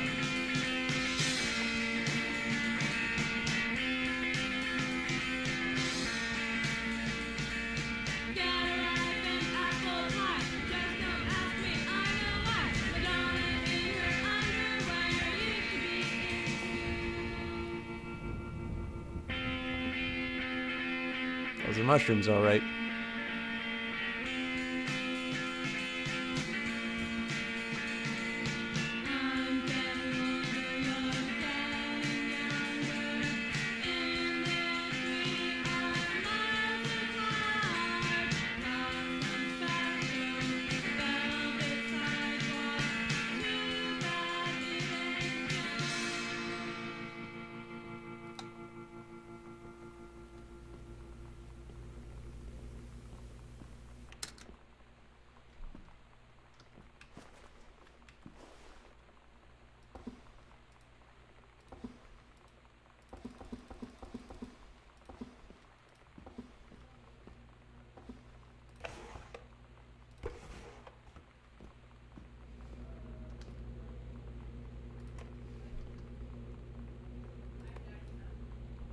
Yep. Those are vegetables, all right. Frozen spinach. 2 frozen spinach.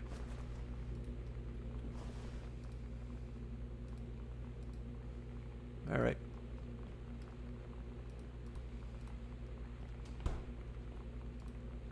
Sam schedule, working at Crown Burger on Bethel Road, Monday, Wednesday, Thursday, Friday, 3 to 7 p.m., Saturday, 12 p.m. to 6 p.m. Mr. and Mrs. Jonathan Blair request the honor of your presence at the marriage of their daughter, Helen Margaret, to Mr. Richard Morris Patermark. Sunday, the 4th of June, 1995, at 4:30 in the afternoon. Sunset Lutheran Church, Seaside, Oregano.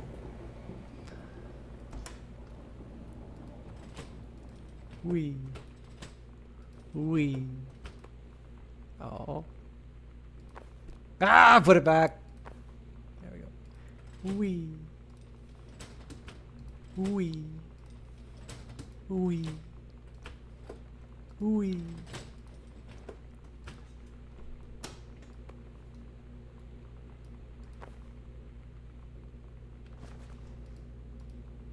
Five-second rule.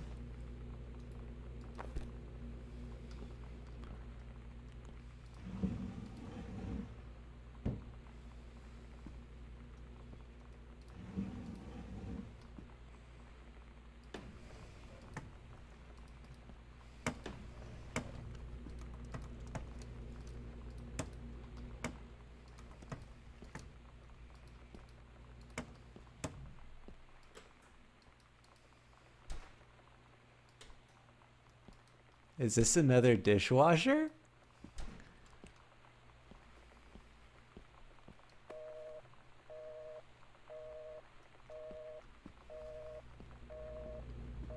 The call is coming from inside the house. Samantha and Denial were in the woods one day. Or Daniel. It was sunny and they were on another adventure. But they went to the part of the woods that it got dark. The dark part of the woods? I don't know. Daniel said, "Are you scared?" And so Samantha said, "No. Are you?" And they Lathan went more into the bad part, and then there we go, the bad part of the wood. And they went to a part that was never there before, and there was a ship, a pirate ship, on an ocean. Samantha said, "I'll be the captain, and you be the first mate." Daniel said, "Aye, aye, Captain," and they went on the pirate ship and started sailing away. Daniel finally came over to get his game. I'd been dreading it. But he brought this story with him that I wrote when we were little. I started reading it, and then there I was, crying at the kitchen table. He asked what was wrong, and I was thinking about how we used to be friends, how much I'd taken for granted. But instead, I told him about school, and Dad, and Lonnie. And then how sorry I was that I wasn't his friend anymore. He gave me a hug and said it was going to be okay. And for some reason, I almost believed him.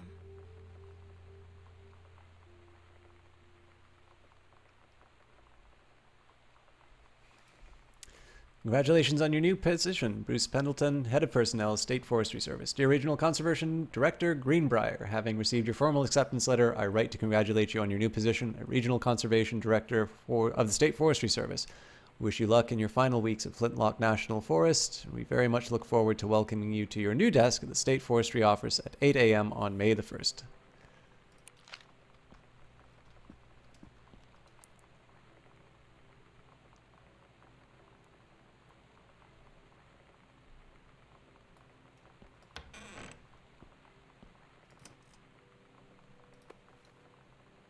The Accidental Pariah.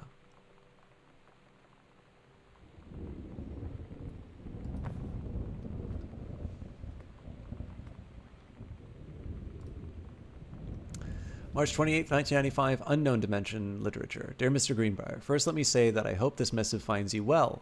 Hell, it feels like a goddamn miracle that it finds you at all.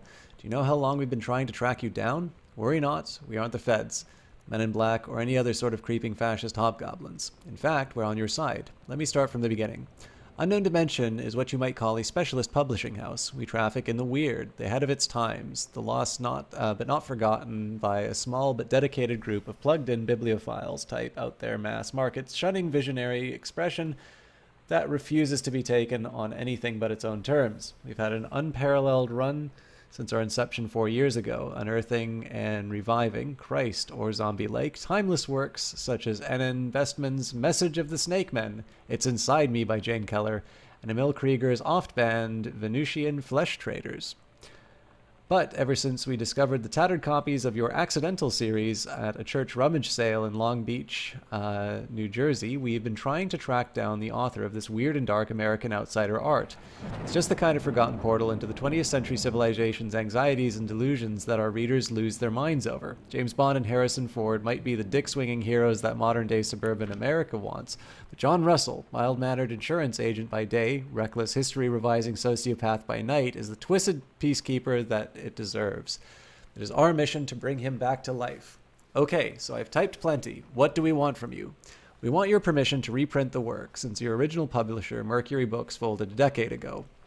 We want to supply a new forward for the book, to appear in brand new editions of The Accidental Savior and The Accidental Pariah, to be produced by Unknown Dimension as a limited run and marketed directly to our highly discerning customer base. And we want to offer you a portion of the proceeds, contract to follow, assuming you're interested in coming along with us on this weird odyssey.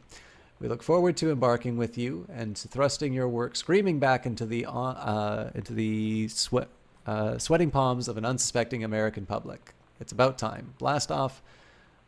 Mike Kaczynski, publisher, Unknown Dimensions Literature, 6464 Michigan Avenue, Newark, New Jersey.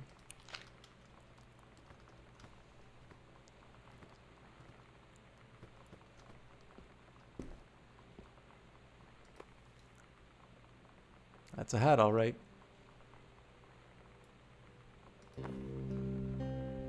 I asked Lonnie what she had to do to get ready to ship out for basic training. She said, not a lot, really. You're not allowed to bring anything with you. You have no possessions, no contact with the outside world while you're in basic. You just train hard every day, and then you deploy from there. So, they'll just send her away. To who knows where. The other side of the country, the other side of the world. My mind, can't process it. She's really going to be gone. Just gone.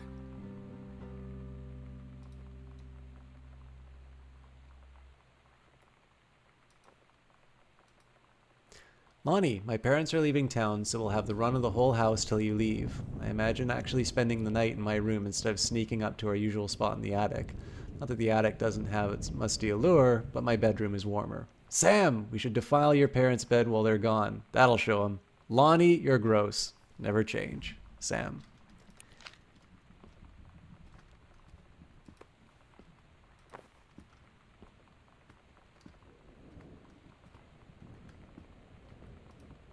Sam, your mother and I will be away for a long weekend celebrating our anniversary, June 3rd to 7th. We'll be camping in the gorge, but we will give you a call on the way home. Sorry that the kitchen is still mid-renovation. Never trust a contractor. $40 is on the table to order pizza while we're gone. Be good, Dad.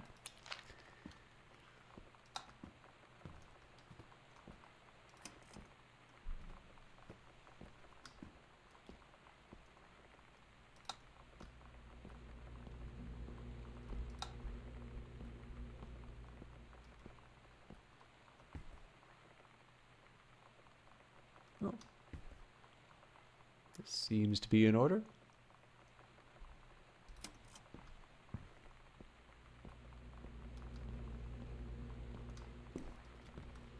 Where were we? I guess we get to go both ways because we came out of the dining room.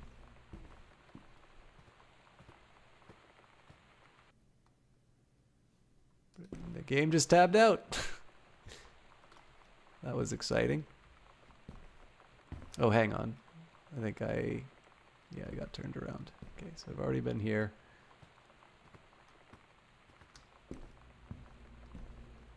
Been here. So this would be the area I haven't explored yet.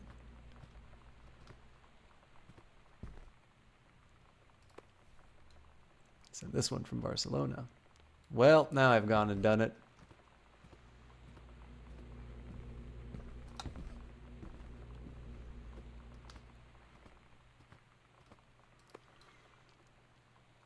Hi, Mom, Dad, and Sam.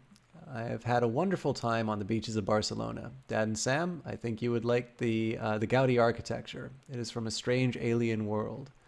I'm headed for my final destination, Amsterdam. For how long? That depends. I'm running low on money. I will look for a cheap standby ticket and will call you when I'm headed home. Sorry for the short notice. Can't wait to see you all again.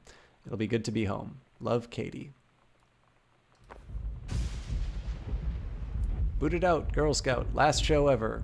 A going away show for Lonnie D. All ages, Saturday, June 3rd, The Tonic. $3. Lonnie had her going away show with her band tonight. She's so incredible on stage. When she was singing, I could practically forget everything.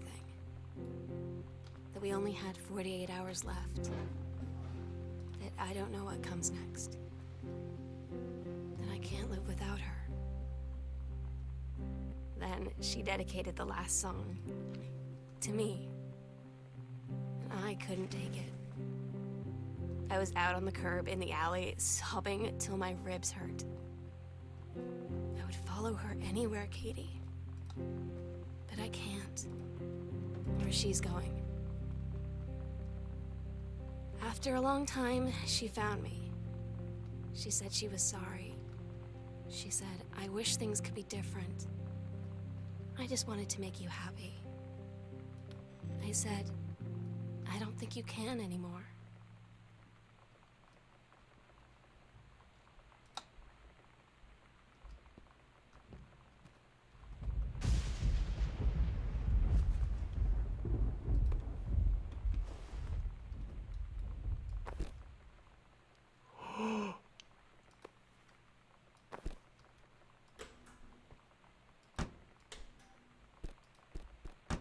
Well, now I've gone and done it.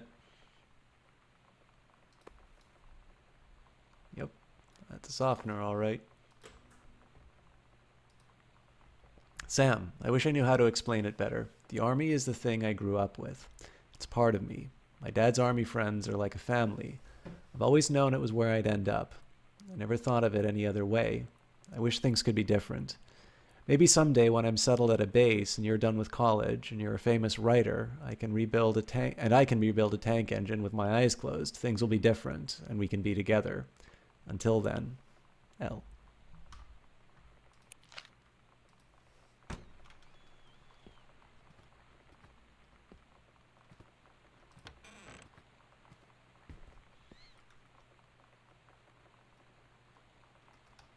So I want to double check that I've checked these.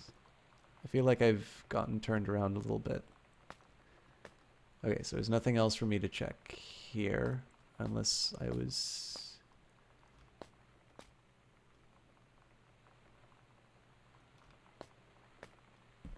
So I think the things that I'm missing so far, there's the safe, possibly the bells, and the attic. I'm pretty sure we're going to get the attic relatively soon.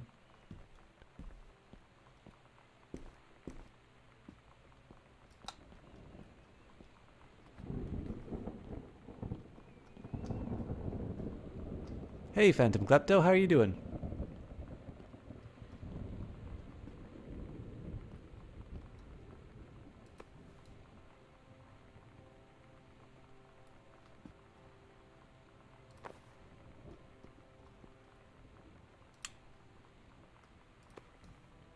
Kaz.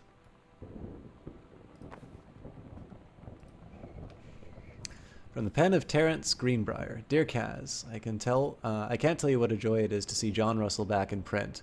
Thank you very much for sending the copies of the new editions. The cover art is really something.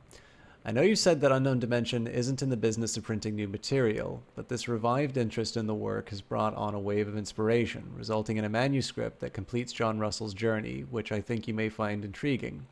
It is reflective and introspective, without forgetting the excitement and weirdness that Unknown Dimension readers expect.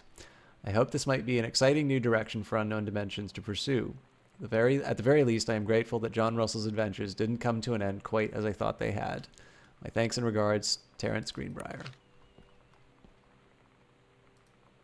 Cover copy. It's been almost 20 years since John Russell heard the call. Twice he saved a president's life. He'd practically forgotten the days of the future of danger and excitement, the days where he mattered.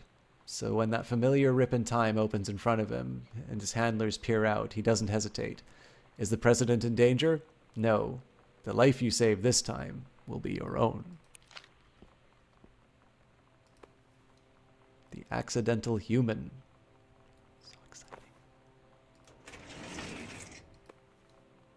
Strong Pines, a couples counseling retreat in the beauty of the Columbia Gorge. Personalized consultations with our expert counselors, fun group exercises to build trust, understanding, and compassion. Get away from the everyday and learn new skills for a healthy and happy partnership. Summer session, June 3rd through 7th, 1995.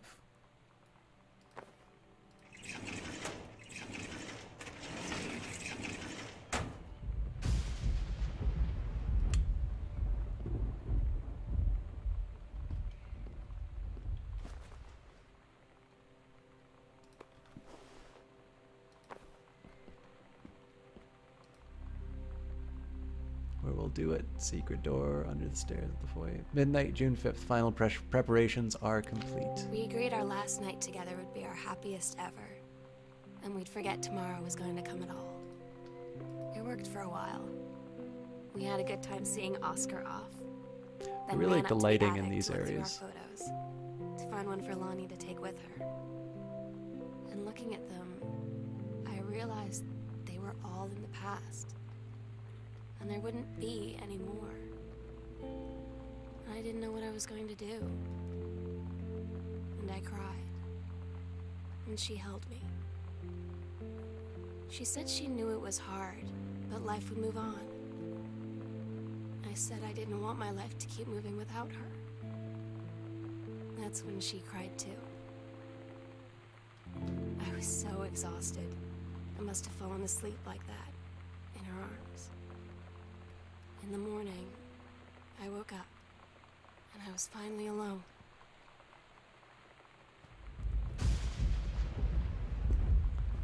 Hey, Potato Lord. Well, I'm deliberately making it dark just because the game complained about the not. It didn't like exactly complain, but there's a line in it where the character Sam is getting a little bit of flack for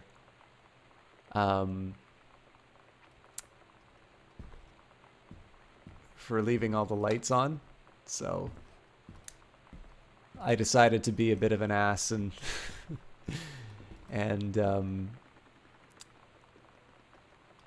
okay, so maybe I'm wrong about this. Anyways, I decided that I'd be an ass and make the turn off all the lights unless absolutely essential. Okay, so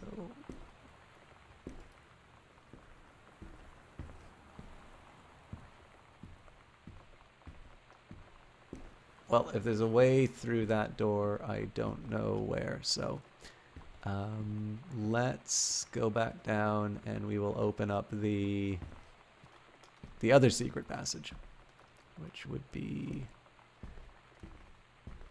right here. Ha ha! Whoa! Possession and Exorcism by Christine Quinn, interacting with the supernatural and releasing unwanted spirits. Noted psychologist Christine Quinn. Oh, you mean the locker upstairs? Or are you talking about the safe? Notice psychologist Christine Quinn guides the reader through the detection of spirit possession in oneself and others, the release of displaced or trapped spirits, and the procedures involved in successful exorcism. The healing of lost souls is a particular focus. Okay, I can. Would you like a small tip on that, Potato Lord? Why did you go through? Why did you want to rush at Phantom Klepto? Did you just didn't really take it in as you should have? Oh, so was it like you just kind of wanted to see what the whole point was, or was it just that you're sort of used to just kind of rambling through games? Okay, as soon as I get out of this item, Potato Lord, I'll tell you how you can get it. Allowing loved ones and local entities to move to the next plane is sometimes a core of spiritual cleansing. A fascinating exploration of processes connecting us to the other side with real practical value. Dr. J. Holcroft, Eurydice. So what happens here, Potato Lord? I can't recall exactly where this comes up, but you notice that like secret areas are being drawn on the map. There's a point where you find a secret passage, and then there's basically a piece of paper that you will find, and what it gives you are these sort of these secret caches. So you'll start seeing little X's printed on these areas. There's three of them, and in those secret caches, there's the basically the combination lock, which in this case it's 0501. So in theory, you could probably just take 0501 and enter that in, but of course you're not going to get the context and you're not going to get the story that will make everything else make sense. So I'm sorry I can't be a little more precise than that. You can also check the VOD. It's probably, where are we? We're about 3.5 hours in, so that'd probably be an hour and a half into the game. But basically what you want to do is, it's basically just about finding the papers, and somewhere upstairs eventually you find her kind of her ghost hunting club, and that's where you start getting these little details. And if memory serves, somebody in chat might be able to tell me exactly what the paper that I was referring to, but I'm sure that should be enough to get you by. Oscar. Get the attic key. The sunset light in this house is the saddest thing I've ever seen. I just want to sleep. When I'm in the attic, it almost feels like Lonnie could still be here. She's just downstairs. I'm just waiting to hear her pull down the hatch and come running up. Maybe I'll go up to the attic and wait.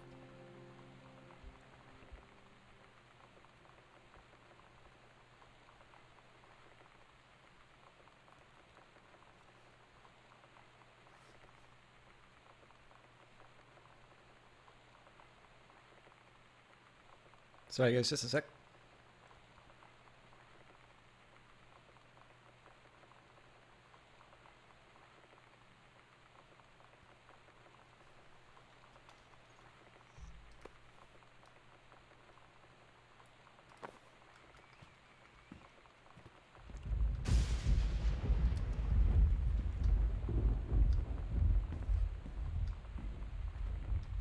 Okay. So I have a feeling I'm going to wind up without. As soon as he picked up the book, I said, hell. I have a feeling I am going to not know what's in that safe. Although, who knows what happens in the attic, right?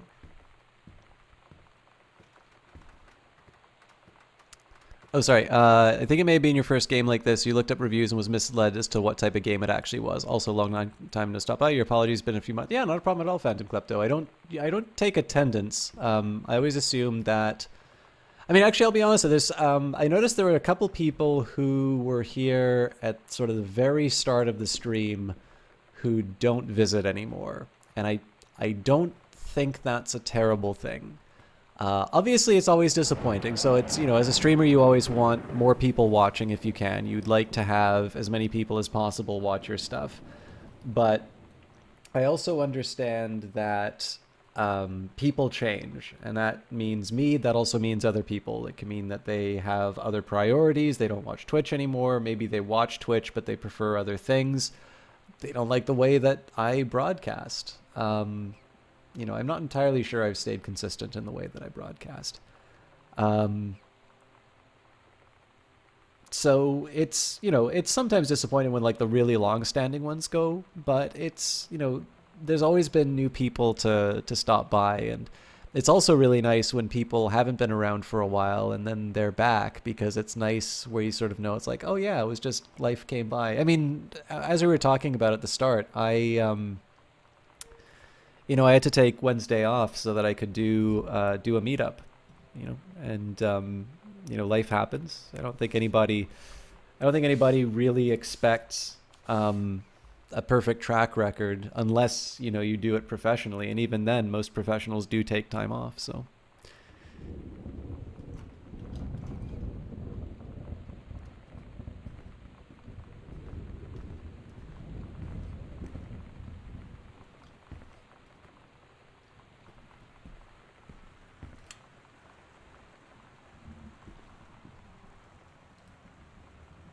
Sam, I will always remember what we had.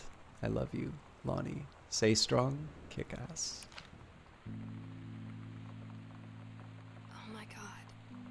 Katie. I fell asleep in the attic, in Lonnie and my old spot, and I missed the first 2 calls. I just barely caught the 3rd one before the machine got it. And it was Lonnie, on a payphone. She'd been on the bus to Basic, and she said she couldn't think of anything but me and us, and that she couldn't go through with it, with the army and being apart and all of it. And so she got off the bus in Salem. She said, "Sam, I want you to pack up everything you can and get in your car and come find me. And let's just drive until we find somewhere for us." And she asked me if I could do that. And I said yes. Yes.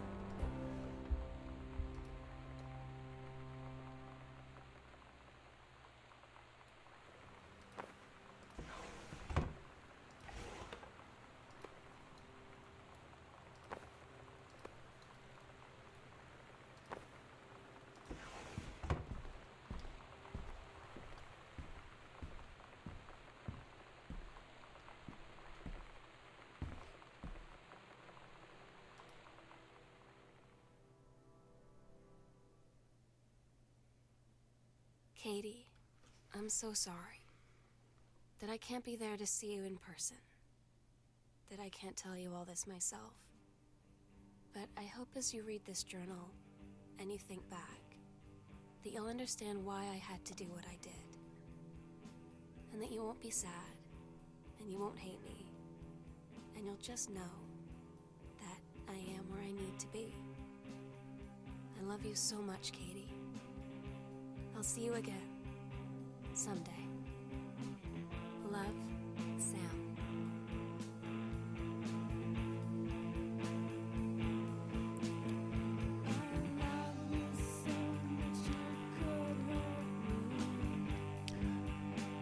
Well, they basically, and thank you very much for what you said, Potato Lord. I kind of wanted to let the game speak for itself for a bit before I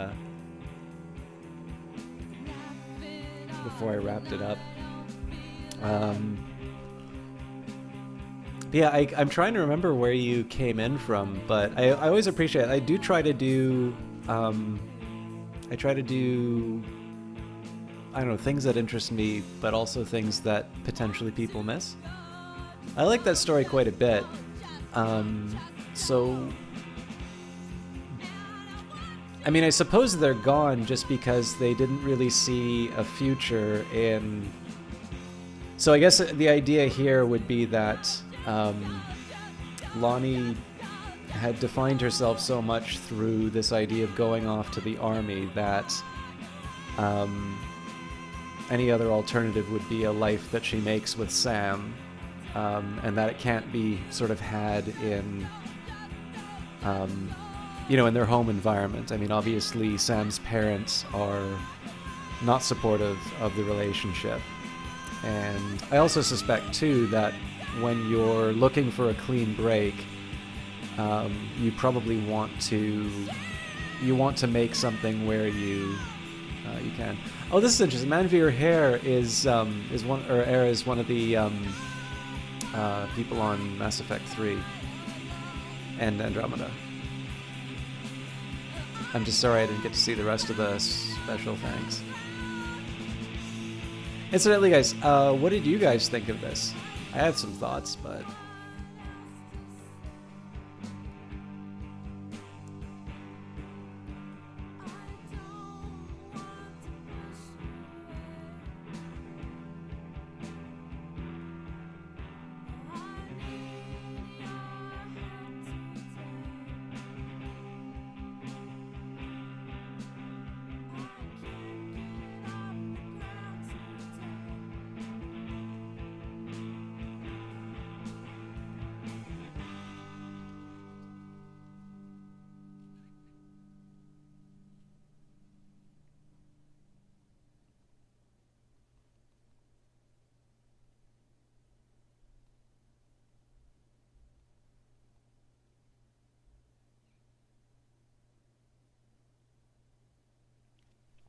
The exception, you enjoyed watching even though you came in more than halfway through. Really? Even with the ending, Sin? I like that ending a lot.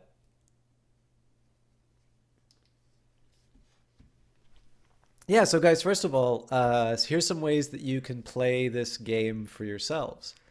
If you do !game and you'd like to support the cast, you can buy it off of GOG.com.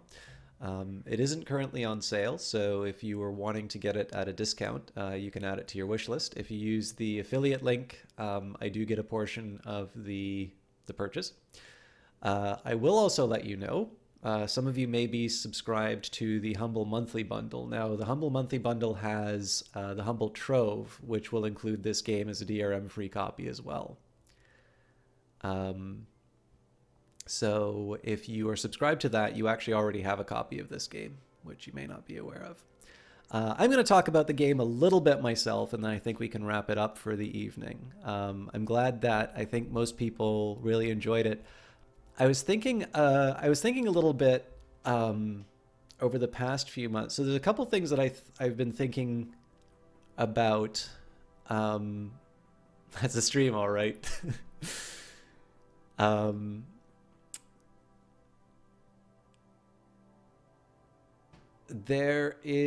trying to think of a really good example of a pure love story that has been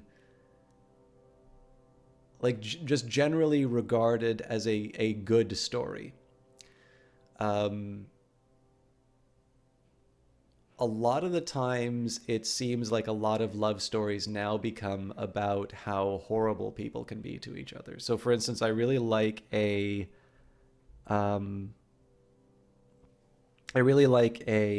oh, hey, congratulations, Americans. The US government is shut down. I'm in Canada. Yeah, well, I'm thinking more so Potato Lord, like modern love stories. So there's a play that I really enjoy by Patrick Marber. It was made into a film with, it's Jude Law, Julia Roberts, I think, Clive Owen, and Natalie Portman, called Closer, directed by Mike Nichols. It's a pretty good one. But that is basically a film full of people being horrible to each other. And Neil Stephenson's view on this is that the love story has sort of ceased to be a genre on its own, and instead it's sort of been subsumed by all genres, in the sense that kind of every movie now needs to have a romance subplot, and a lot of books now need to have a romance subplot. And I was sort of thinking to myself, like, what is the way you bring the love story back? Because I think if you were to do love stories as they've previously been done, it's going to come off as maybe a little corny. This is one of the things that I actually think is so funny, is I think, like, in terms of expressionist filmmaking, I actually think musicals are not bad. So whether you think of maybe some older things like My Fair Lady, or if you think of like more sort of modern stuff like Moulin Rouge, like, you know, when you have a character like singing and dancing on the clouds and all that, like, that's not a particularly bad cinematic expression of being in love, right? Like, if you allow yourself to just put the shield down and admit to yourself that you have emotions, it's not like, you could do worse in terms of a portrayal, right? But again, like, a lot of this has now either needed to become ironic, or it's needed to become part of something else. Oh,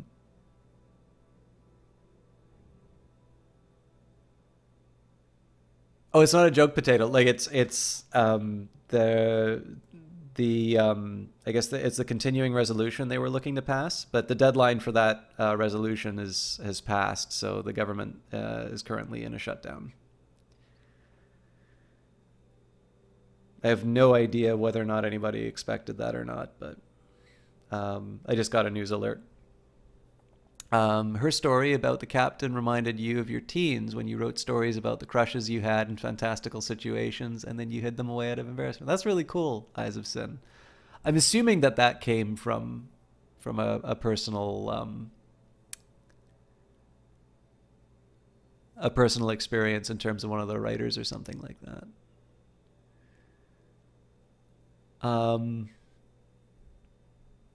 So the problem is that I haven't been able to crack that code. I'm maybe not that good of a writer, at least not that good a writer of fiction. I know some of you here will not allow me to say that in terms of nonfiction. So I was thinking a little bit about how to crack that code, and I couldn't come up with a really credible way of doing it. And then the other thing that I thought was kind of interesting about Gone Home is how I've actually been thinking a lot about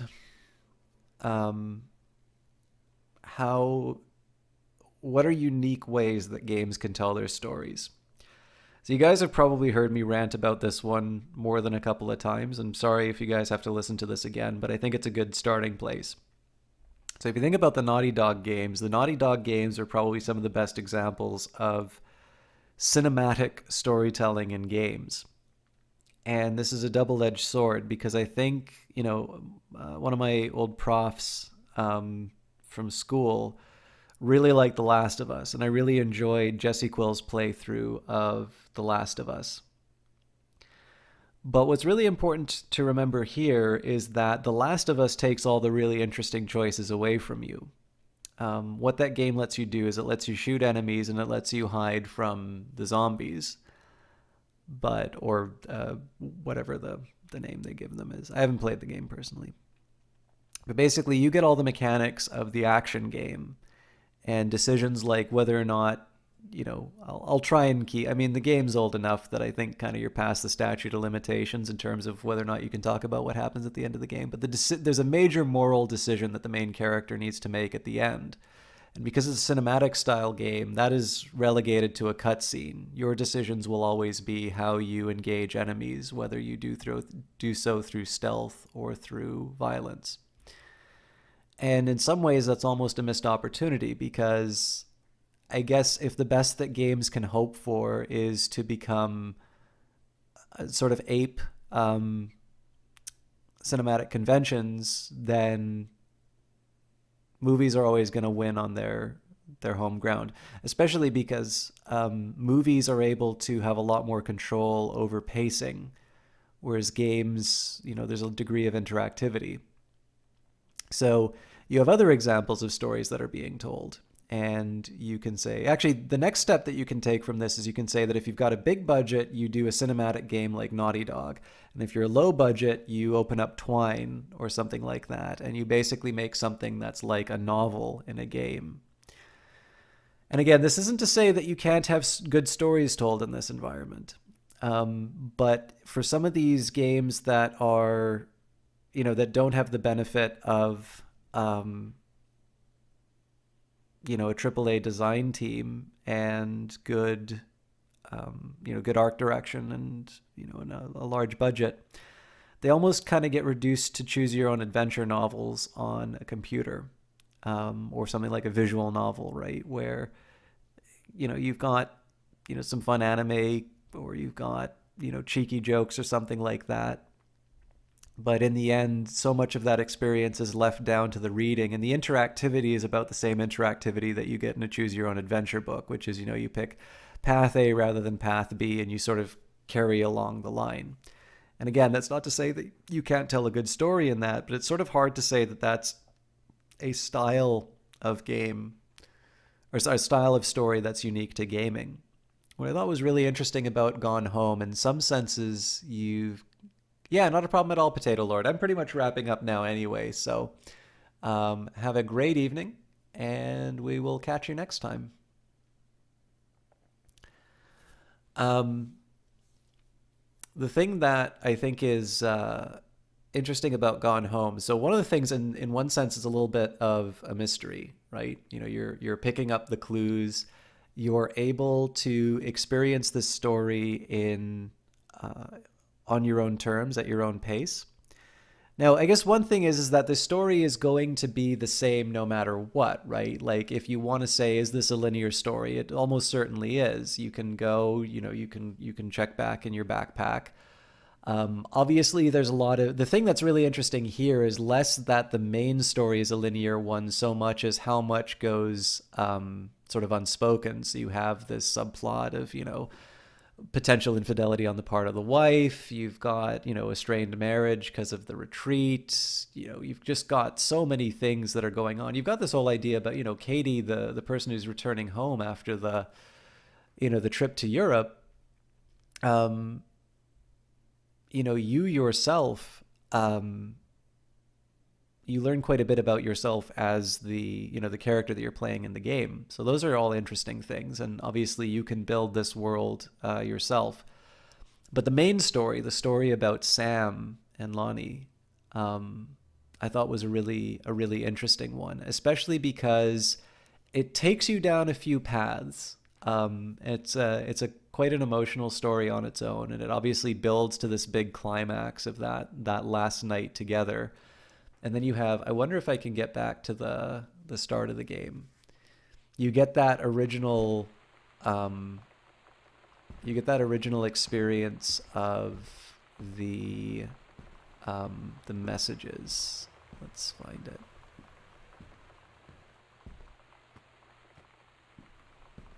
I guess I forgot to turn off a few lights. Oh well. There's no achievements for that. I'm going to turn on all the lights though.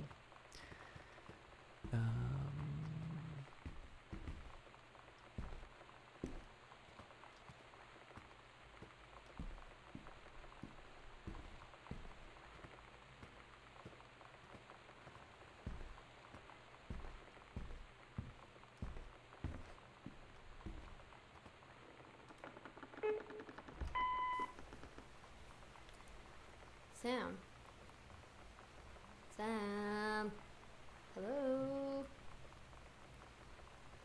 Sam.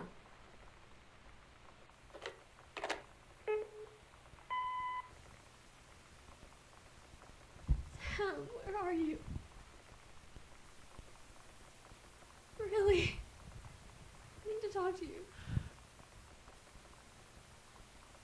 Please be there.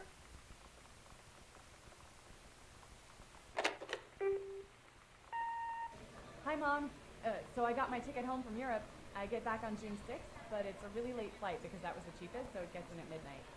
But don't worry, I'll get a shuttle from the airport so you don't have to pick me up. Like, really seriously, you don't have to. Okay, so, love you. See you soon. Bye.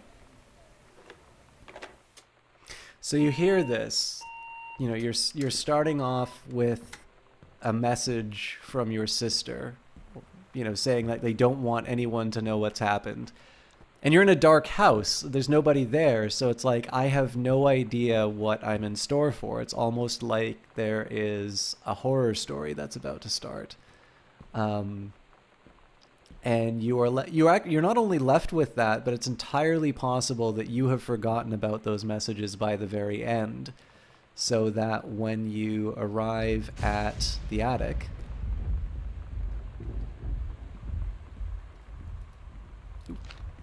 oh, it was the journal entry for that one, so.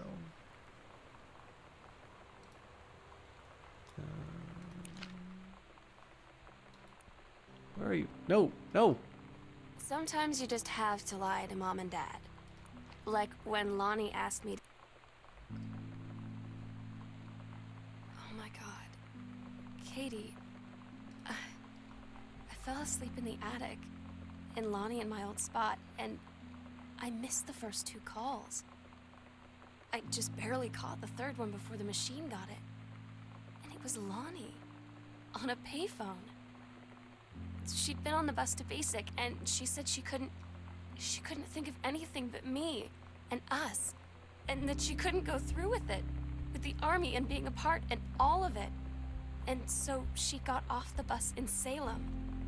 She said, Sam, I want you to pack up everything you can and get in your car and come find me.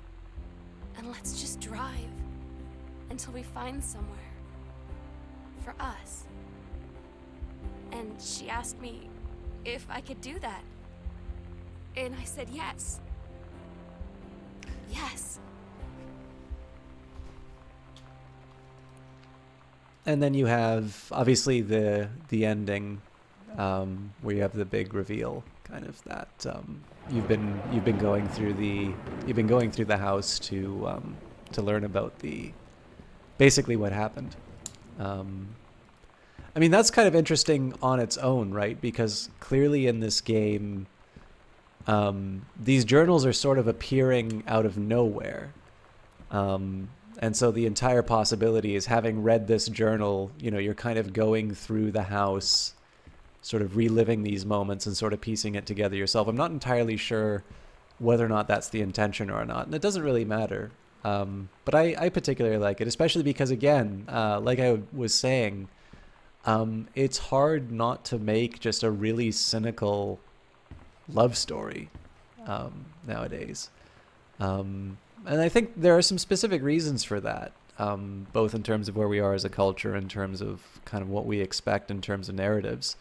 But this is, I think, a fairly decent... Now, whether or not you think this is very good as a game, I think that's going to be a matter of taste. I definitely think this is a really nice example of level design, like in terms of how it draws you to where you want to do. Think of simple little things, right? That in a less skilled hand, you'd get like key number 1 for the basement, and then number 2 would be, now you're going to get key number 2 for this part of the house. But they don't do that. They give you a secret passage, and you actually open this door from the inside. If this story has acts, it's almost certainly divided between the different parts of the house that you unlock. And so in some ways, I would say that this is definitely a story that could only be told in a game. That, the experience of going through the house in your own terms and sort of picking up the pieces, building your own meaning, and then to have such a satisfying payoff in the end, which is, you're expecting, the absolute worst possible outcome. Oh no, she's lost this woman who's so important to her. What did she wind up doing? Especially when you hear this phone message, which sounds like somebody's in tremendous distress. And I mean, I don't think it's unfair to say that, yeah, she is, for those 2 messages. And they withhold the information that actually it's for a very happy reason. That she's not, that she's not there to meet you. That's a really satisfying payoff. And like I said, it's one of these things that I think if you were to be forced down in a movie theater and you had to experience this, in 90 minutes at the pace that a filmmaker decided, as opposed to, to just sort of drink this all in and explore this. Oh yeah, so I did miss a few of these things. I'm almost certain that there is a combination. I don't think they put things with combinations in this game just to have you, not find them. That'll maybe be something that I do on my own time though. But yeah, just to basically encounter this on your own, to tell so much of the story sort of inside your head, and then to get that payoff again at the last possible minute. I think that's a really satisfying way to tell that story. And I don't know, I just think the experience is above and beyond what what it would have been if you just told it in a book, or just told it in some other format. Yeah, and the story of the mother and father.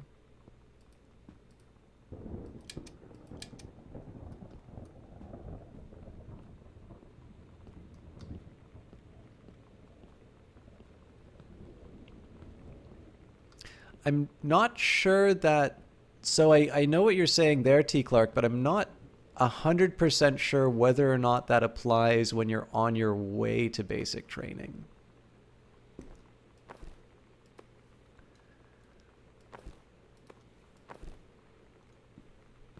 I mean, maybe it's like when you sign your papers, like you're stuck, but fair enough.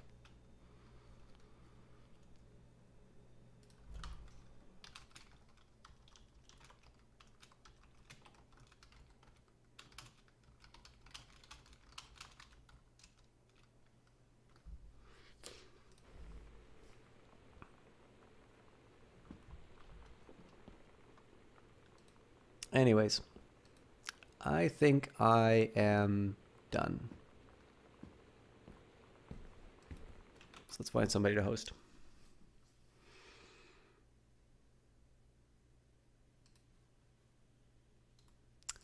I will take your word for it. I'm sure it's very important for my enjoyment of the story.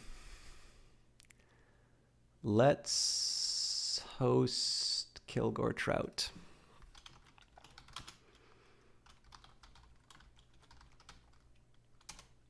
So Kilgore Trout is playing Grand Theft Auto Vice City. I think that's the last time he's going to be playing this. But as always, we're tired of system talk. Heard this place was better. I really do need to add the Epicurus emote.